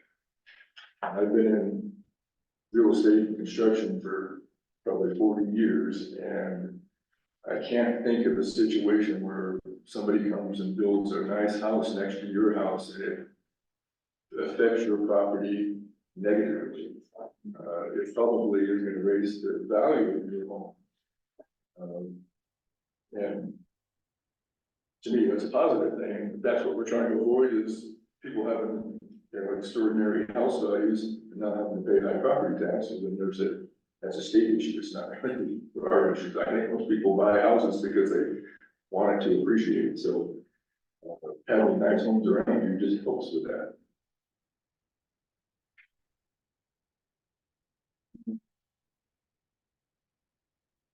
I know that one of the whereases mentions affordable houses. The only way to get affordable houses is to have smaller lots. Right now in town, the smallest lot you can have is a half acre residential zone and 1 acre rural residential. With the average acre being about 300 grand, there's no way that you're gonna build an affordable house. So you're gonna do higher density. Well, we have septic issues that don't allow us to have any higher density, so until we have a sewer system in town, we can't have higher density and therefore affordable housing. So limiting house square footage on existing lots does nothing to make houses more affordable for So, trying to make it work. A lot of the homes in their neighborhood have large garages. I think Southern Utah is a great place for people that have outdoor hobbies like boating and RVing and jeeping and razors and hiking. A lot of that takes up space.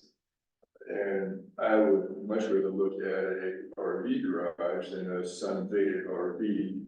I'd much rather look at some hobbyist shop than I would look at a junk car with a blue carpet yard. And that might be what we get if somebody hit their maximum square footage and can't build another RV garage or a hobby shop. They'll have to park their stuff on the driveway or in the street or. So I think there's a lot of unintended consequences in this ordinance that maybe wasn't thought all the way through. I've tried to offer suggestions throughout the year, and I know that several people in this room have also tried to offer suggestions throughout the year on how to fix what we think is the problem. Because nobody has come out and said, this is it.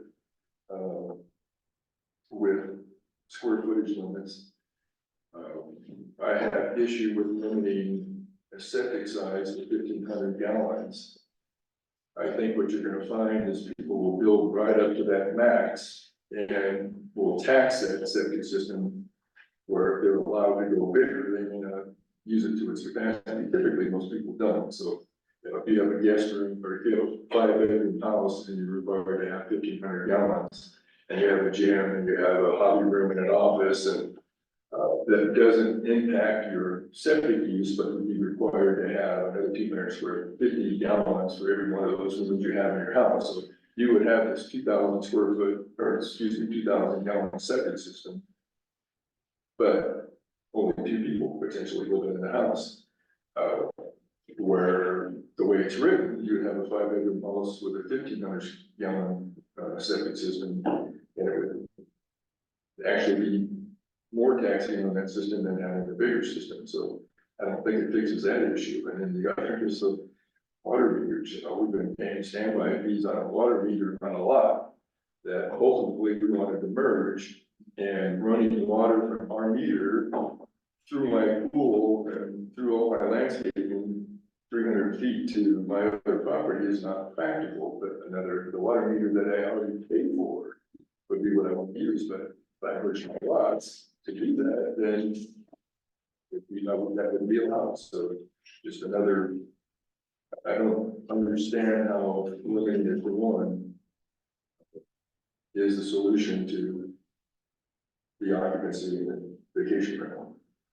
I think we should leave it up to the health department and Ash Creek to determine what size of a septic system should be. I don't think us as a planning commission have any right to tell somebody what size septic tank they should be using.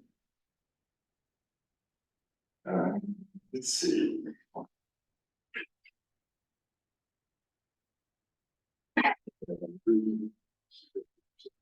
The reason I got on the planning commission is because I oppose commercial use in a residential zone.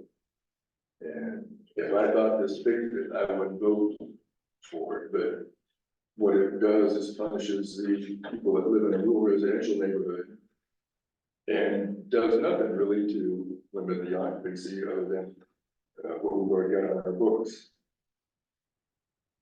I don't feel like my house is a reasonable house. I don't feel like it's not the nicest house in my neighborhood. It's by far the nicest house. With this ordinance, it is not conformable. It's an illegal house, so it's a house that would never be able to be built again. So how does that benefit the community?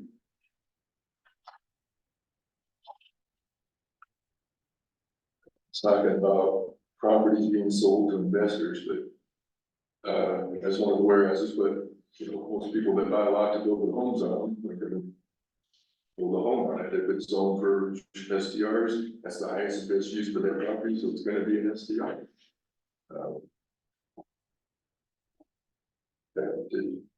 This is that by allowing large structures, we decrease the number of lots of homes available for long-term rentals. So how does my neighbor building a 5,000 square foot house decrease the availability of lots of homes outside of our neighborhood or any town? So there's a lot of things on here that just don't make sense to me. And like George says, philosophically, I have a problem with, even when our general plan says, you know, one of the fundamentals of our general plan is to, you know, respect private property rights. Well, having the town tell me what my square footage needs are, not knowing my circumstances or situation, seems to be kind of a government overreach, and now the town is telling me what my needs are. What if I have 15 grandkids and I want a big bunk room and I want, you know, a game room for them? Are those the kind of people we don't want in our town? Is that why we wait so much to get rid of people that have grandkids or big families or hobbies? Or it just seems like it's contradictory to what versions about. And everything like I go to ABCD, and every one of these I've got a response that says it doesn't apply, doesn't fix. But I think you get the point, and you get this point. My suggestion was to clean up some of this. Was gonna be to clean up some of this. You know, my fear is that no matter what I say tonight or what we do tonight, the council already has, I shouldn't say this, but I think there's a foregone conclusion. So my goal was to clean it up at least so that whatever got voted on was better than what we have here. But if we can't change it, then obviously, I still would vote no, even if we cleaned it up and had anything limiting septic size or water. Your suggestion. Well, first of all, take out outbuildings and. Take out house. And then go through and fix all the warehouses because none of them really are accurate. The square footage number, since we started talking about this, has changed dozens of times, which indicates to me it's very arbitrary. It's not based on the fact or science or studies or, so, you know, can we change that? What number is it that we're trying to avoid? Well, what number do you think? What? I would not vote on anything restricted square footage, so even if we cleaned it up and put in 10,000 square feet, I'll still vote no, but at least what we're giving to the council would be an easier pill to swallow than what we've got here. Can I interrupt you Yes. on this, just for a second? Don't lose your spot. I just realized that something on square footage that I felt like I need to say just for transparency. So there's been many iterations rolling back and forth of this ordinance, and at one, just so the public knows, the square footage numbers that are on this bill, or this ordinance, I think it's like 12% and 40, what is it, 40, no. I don't know, how many? 38. It's 4,800 or. 4,800, okay, so that was the number, just so you know.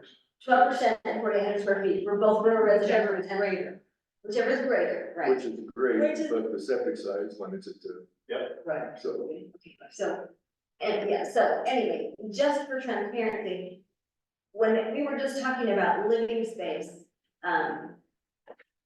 just living space, not, auxiliary dwellings or casitas or garages or, and the ordinance, to my understanding, was just going to be about indoor living area.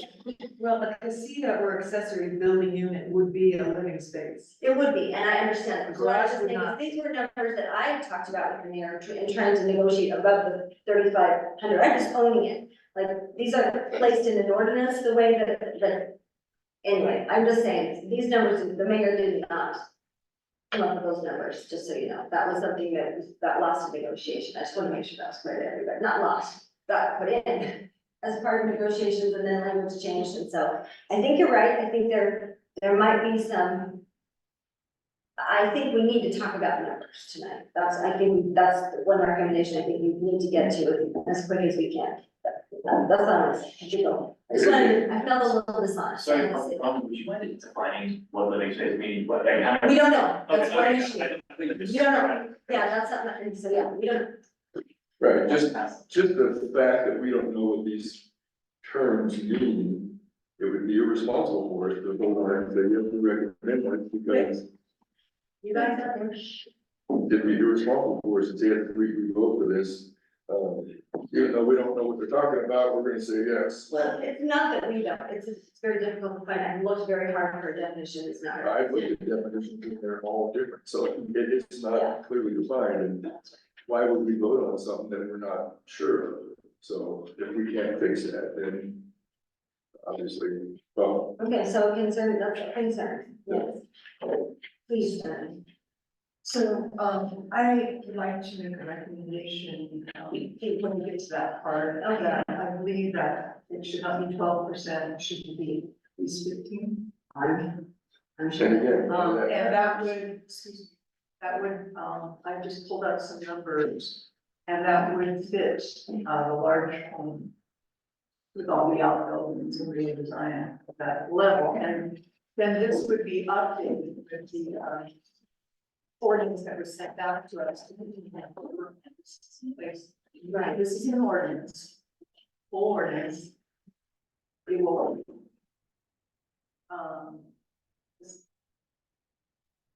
Taken over by the complete. Replaced, yeah, I see. And, I keep hearing the mention of the septic system, and it's just a random number. That is not, in my opinion, accurate, because our last groundwater quality study recommended no more than a 1,500 gallon septic system per acre. I think that's So 1,750 were the ones going against the recommendation. I have intensely listened to, the valid concerns that have been expressed. I think there's a way to get to consensus, in what we're continuing to work on.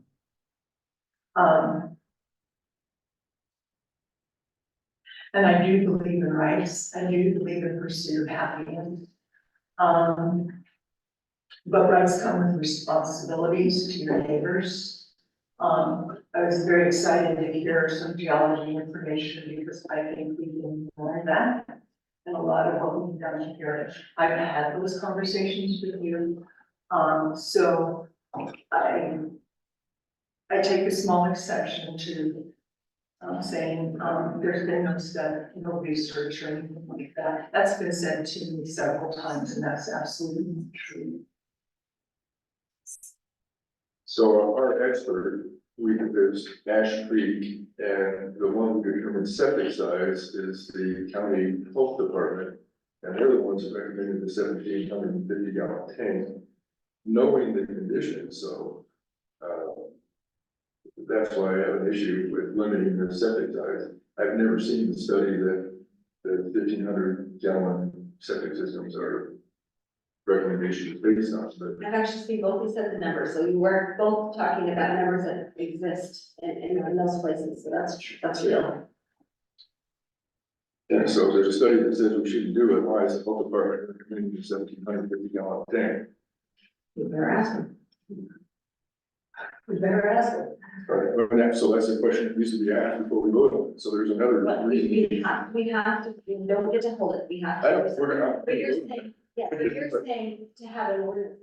But if we want one that makes sense, Okay. and there- I see what, yes. then those things should be answered. Okay, The definition should be clear, I think so too. the reasoning for the square footage, the whereases don't really ever tell me what exactly it is we're trying to fix. It's lists a whole bunch of stuff that sounds great, we want cool neighborhoods, but it's actually doing the opposite. I think it's pretty, at least starting. So, I appreciated the premise of the ordinance, the premise is, the basis for the order. Well, this discussion, tonight has been a very Rio-centric, discussion. And a big issue for me is, after hearing people's comments, is one size doesn't fit all. And what's, issue in Rio is not gonna be in my neighborhood, completely different situations. Exactly. So I'm just wondering if this ordinance as it's written it's not nearly comprehensive. I feel that way, of course, yeah. Totally, I mean, it's not comprehensive, yeah, it's a way too narrow, that's, yes. The only flexibility is that if you have a higher acreage, you have a higher percentage. Right, that greater than, whichever's greater, I mean, is the one, yeah, I see what you're saying. Septic limits that, and then, but it talks, if it's just living space, I could hold a 1,200 square foot house with a 30,000 square foot shop attached to it, and there's nothing in here that prevents it from happening. And your neighbors will not like it. I wouldn't do it in redesign if I had a 15-acre parcel. somewhere. But we're right about that too, as far as language, it doesn't. So there's several issues that keep me from recommending Yeah, approval. so I think Kent, we haven't heard from you. I'm sure you want. I do. And Ken, before you start, just, I know that you're saying this is very Rio-centric, but even if we excluded Rio design, I will still not vote yes on this. So just to make it clear, I have a personal stake in it, not so much where I would want to abstain from voting because it affects everybody in this room, but even if Rio was excluded, I would still vote no. Go, sorry. Kent, your turn, yeah. No, I don't live in Rio. But the arguments that I've heard made, today, the concerns that I've heard bring up all kinds of concerns I have as to what the reality of whereas are, as to what the real purpose of this is it just to say we don't want somebody to build their mansion or their outhouse, on their property? And obviously, good,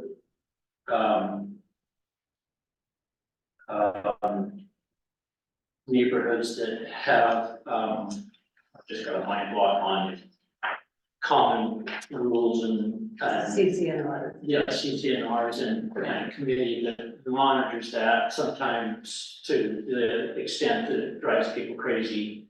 You know, with your clipboard walking down the street, it literally happened to me once. And so my thoughts are that, I think we're trying to get ahead of something that we fear.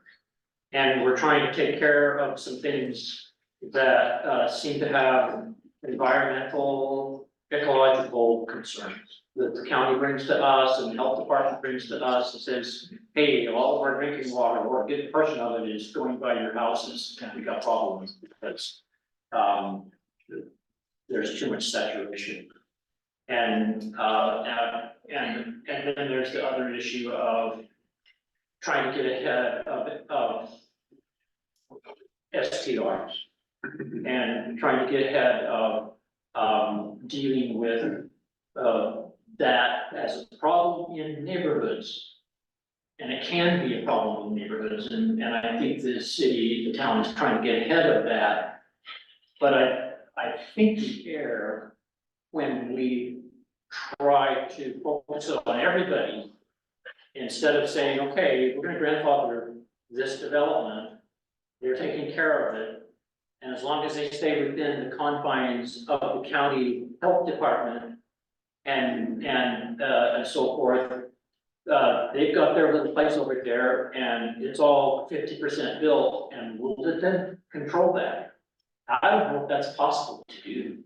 I mean, if I was the king, they'd probably be bringing me a new set of rules and everything, but, that would be something that I would say, okay, you go ahead and take care of your neighborhood. And if this is the problem, I just I don't feel like we've been told what the problem is. And the problem is, I think, fear that there'll be a development or people that will come in and build big homes and sell them on the basis that we're gonna rent them out to a dozen or two people and, on a nightly basis and ruin the town. And yeah, we gotta get ahead of these things, and I think we're trying to get ahead of these things. I think we're trying to get ahead of the short-term rental issue and put it where it should be. And make it so that it is limited, make it so that people can have a business, that people can have those kind of things, but not at the expense of the town. So, those are my concerns, and going forward, putting this forward to the town, to the town council. I would say that, it needs to be rewritten, in a way that, does not attack, existing communities, HOAs and CCRs and, that are managing and handling that under the confines of the county state regulations. But I think we need to get ahead for places that aren't developed. And then I also have another concern about how much solid space you put on a piece of property when we're dealing with the runoff of flash floods and heavy rains. And if we take a lot and fill it up with, which this ordinance doesn't seem to do, but if we allow it, then we're gonna have problems with storm clearance and storm rains. So I would not vote to approve this, and I would vote to recommend it be rewritten, and that there be more clarity in what they're trying to do. Wait, did you have anything else? Thank you. Did you have anything else? Then- Yeah, I just want to make it clear, especially for my neighbor, I'm not against SDRs. We stay. Well, I don't think this is A lot. This applies to all houses, so all houses. Right. But I think, Which I don't, I won't. So can I make this, I don't know if this is helpful. no, you can't. I love you. Just one subject, if it's helpful, okay, But you're welcome to send us a comment or let. just for your recommendations on subject, but it's a. You I can, can't really. I'm not- okay, just for when you're making. I'm not supposed to tell you to be quiet. Okay. But I do want to hear what you have to say, so I'll tell you no, yeah, it's okay, I was just trying to help. thank you, conversation. appreciate that, thank you. Okay, so I guess it's my turn. So, all right, this is I think, first of all, fundamentally, I don't love in fact, I disagree with the idea of limiting people's home sizes. Generally, I think it's not good. I do, however, think that having consistency of character in the neighborhood is valuable. I think that the runoff and the water and, how it affects our river and all things related to water and housing matter. That's really important. That's something we have to address and it needs to be addressed in detail and thoroughly. So I think that's important. I think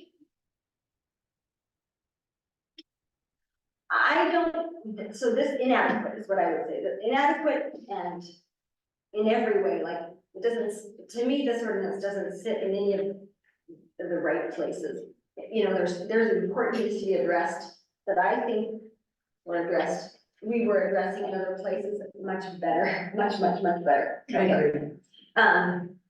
I think what we're left to work with on this, I think what we need to do is how do we, because we can't change it very much. We have to get this back to basically intact, but so their wording, their wording and all those things, we can't really change it, but we can recommend numbers that would work better. And I think it's gotta be a number that is not hurting, first of all, one thing that really bugs me about is we're going against one of the stated, you know, whereases, which is the character of a neighborhood. I mean, it's really obvious that it's gonna change, this goes against the character of existing neighborhoods, not just redesign. in some ways, because this highly restricted numbers. Now, I think the smartest thing to do is, let's think of a number, let's put our heads together, let's think of a number that does the least amount of damage, less damage to the people that are here. And with the understanding that the other issues will be, that we have a responsibility to address all the other issues that should be addressed, by, that they're pretending to address, perhaps, it's kind of mean, but with the septic and the, So you are, I think we need to fix the numbers. you're brainstorming right now to recommend numbers to town council. I think, first of all, I probably won't, because of the outcomes, I'm not gonna not recommend this. My vote will be not to recommend approval, deny. I'll recommend denial, but I still think we have the responsibility to give them something to work with that is better than what is here. That's what I'm saying. So I don't have a problem trying to come up with new numbers. But I still don't know what problem I'm trying to solve, so how do I come up with a number? I don't know that we know that, but what we do know is the impact it's having and what level. We know what houses are in our neighborhoods now.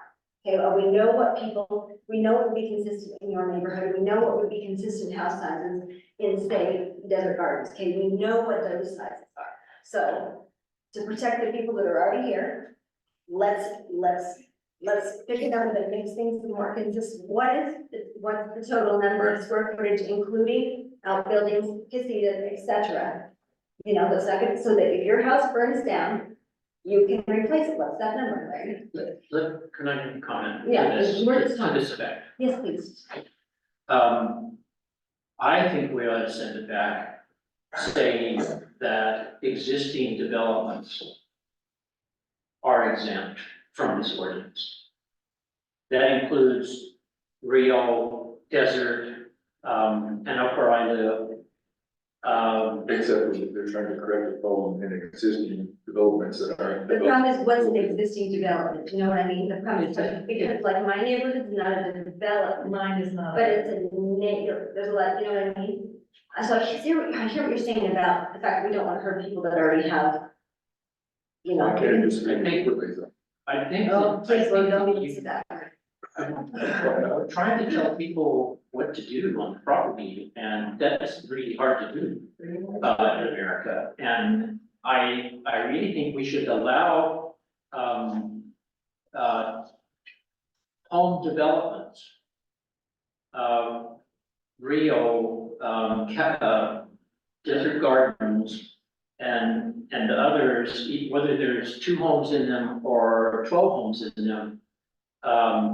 To have what they've got and to continue to do what they've been doing. Right, so, And anybody coming in and wants to do something different, then write an ordinance for that. right, okay, yes, okay, I hear you 100%. But how do we preserve, we can't rewrite this ordinance, so how do we preserve that principle with the numbers in this ordinance? Like, And I let's- just want to comment, we already have limits on what people can do with their properties with heights, setbacks.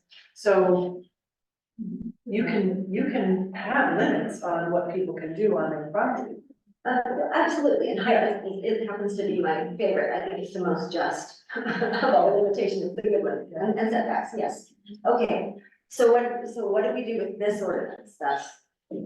What do you think, Claire?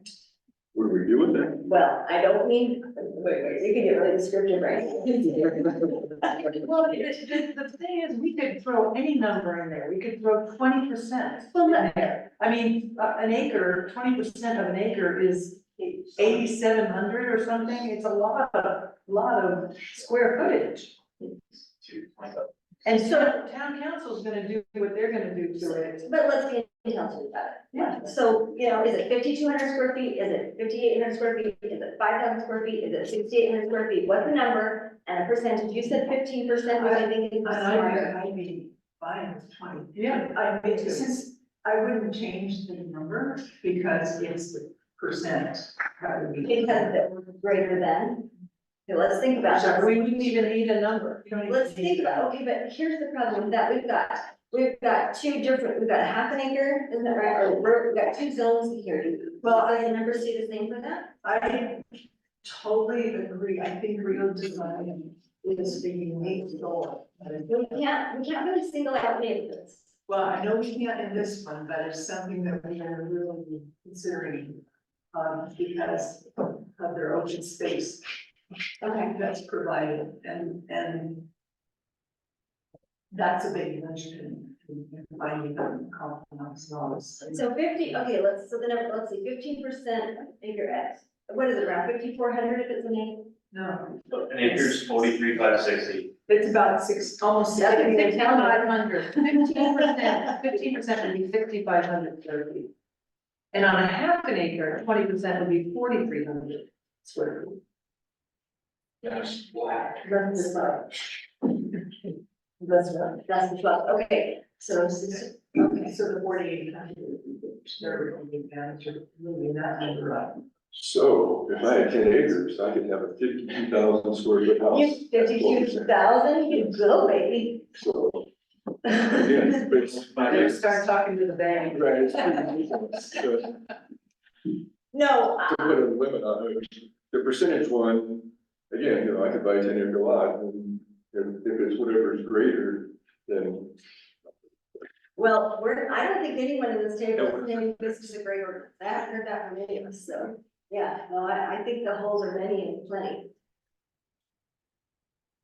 So, I think what I would like to do is sit down with the author of that ordinance and say, are you being punitive?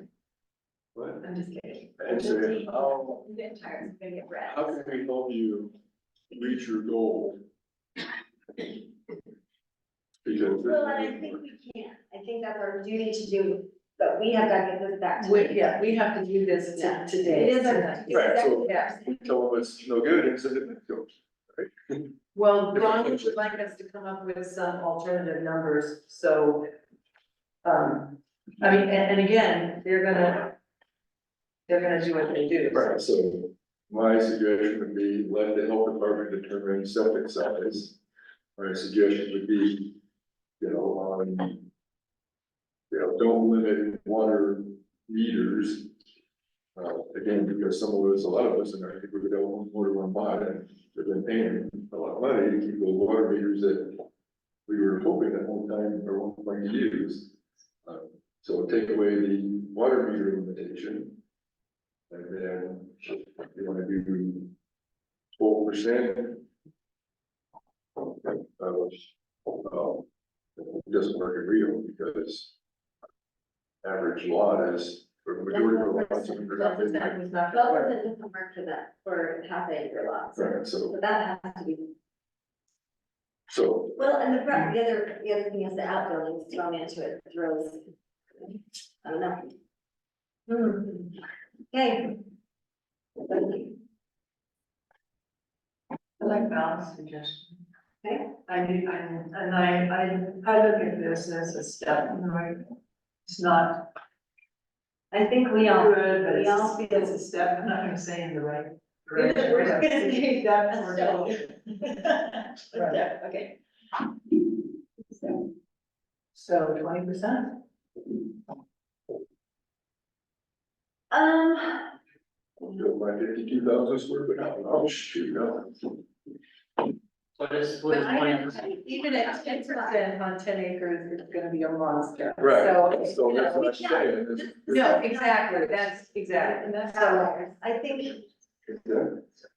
we need to make sure that Rio Design or any established neighborhoods that have half acre lots, what's a number that gives them about the size houses that they have? Well, a half acre lot, at 20% would be 4,400 square feet. What is your issue? Just that it doesn't reach, So like, make it 25, make it for make the it half 25. acre lots, okay? for everything. Yeah, I think that 25 gets crazy on the ups, I don't think we do that, I mean, then, just to make it not insane. Let's not be insane, let's move it to 20 on the half acre lots, because I think that gives consistency in our neighborhoods. Right, no one's, And what on the other, just in half acre, no. You guys, this is You like, can't change the language. Which You can can we change watch? the percent. whichever we want to hit ourselves in the head with, that's kind of like this. But I say 20% on half acre, acre. what's 20% of the mega math man? It's It's- acres, 43,560 square feet. It's 20% is 2,700 square feet. Well, that, okay. That's 20% on an acre. Yeah, okay, well, I think that we don't have a lot of 8,700 square foot houses. Well, you might when you consider, accessory dwelling units, pool houses, I think garden we shed. go 20%, 15%. That covers everything in the largest house. Then what is it? Okay, I'm What fine. is it fix? It doesn't, what it does is it makes it so if your house burns down before we write a better ordinance, we can replace it, that's all this does. Well, the ordinance expires July 12th, so if my house burns down, I can do it. No, this doesn't expire. No, I mean, because we're gonna recommend no on this, so. Right? We're trying to get at the, we can't just pop out, and say we hate you, we're not gonna. No, I'd say we need to go back to the drawing board because this is so far. We off. are. It's not- But we can't, we have to do this tonight. The drawing board, yes, absolutely. We have to go back to the drawing. What happens if the emergency ordinance expires? I'm not even sure what So the there's, emergency so there's is. two, that are chunky, so I understand. So let me finish. What happens if that expires? What are we trying to avoid? Nobody has ever told me. It's like- That's because we don't know. And if we can't say it publicly, then we shouldn't even be talking about it. So, I hear you, but honestly, the paper that we're giving to, you know, I mean, that's what we're replacing. It's worthless, so we should vote no on it and then let it expire. We can go, okay, but we can't, okay, that's what you're not, that's where I want to, like, we can't, the paper that they sent us is it's in our code, we have to send them this back with a recommendation or denial, we have no choice. And this is on the agenda for town council this month. Right, so they're gonna get in and say, 10 people stood up and said they hated, the planning commission said it's done. We should not vote on this. They're gonna do, I don't know, I don't have a crystal ball. I don't know either, so- What they're gonna do, but our job is to pass it to. And give them town better options, and so I think we'll work as soon as we can, that's what we need to do. So, step one, what is the problem trying to fix? Now, sit down with whoever wants to sit down with me, I'm the town council, and say, let's work this out. Okay, I think Okay. I think that we can attach every single, I'm not kidding about this, every single suggestion you have and everything you've thought through, because I think, let's put it with my recommendation. I don't think anyone, I mean, maybe we all need to look at it, but I think that's valid. That's, There is nothing in this ordinance that I think makes sense, it would be a total rewrite. so then we go, recommendation, rewrite, Right. okay, That would be. then we can do that, we can say that, absolutely. we can say that. Absolutely, okay, and by the way, I'm entertaining a motion whenever anyone wants to get it. I recommend we, I gotta get a motion, someone's gotta put together a motion. that I can- ordinance number 2024-09. Okay, then we have a motion, if anyone would like to amend that motion, that means add to it. I would like to amend that motion to include the suggestions that Larry and Darlene and Ken and you made. Okay, Increasing the percentage, definitions. okay,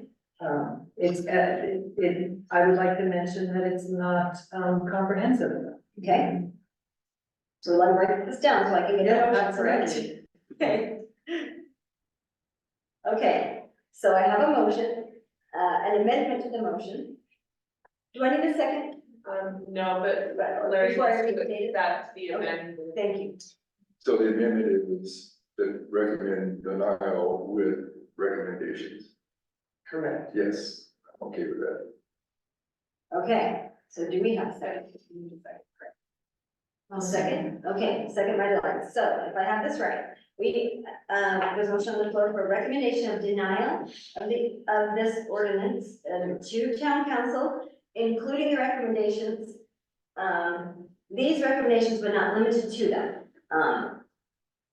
That the ordinance is not comprehensive enough, that the definitions are not clear, that the percentages need to be increased.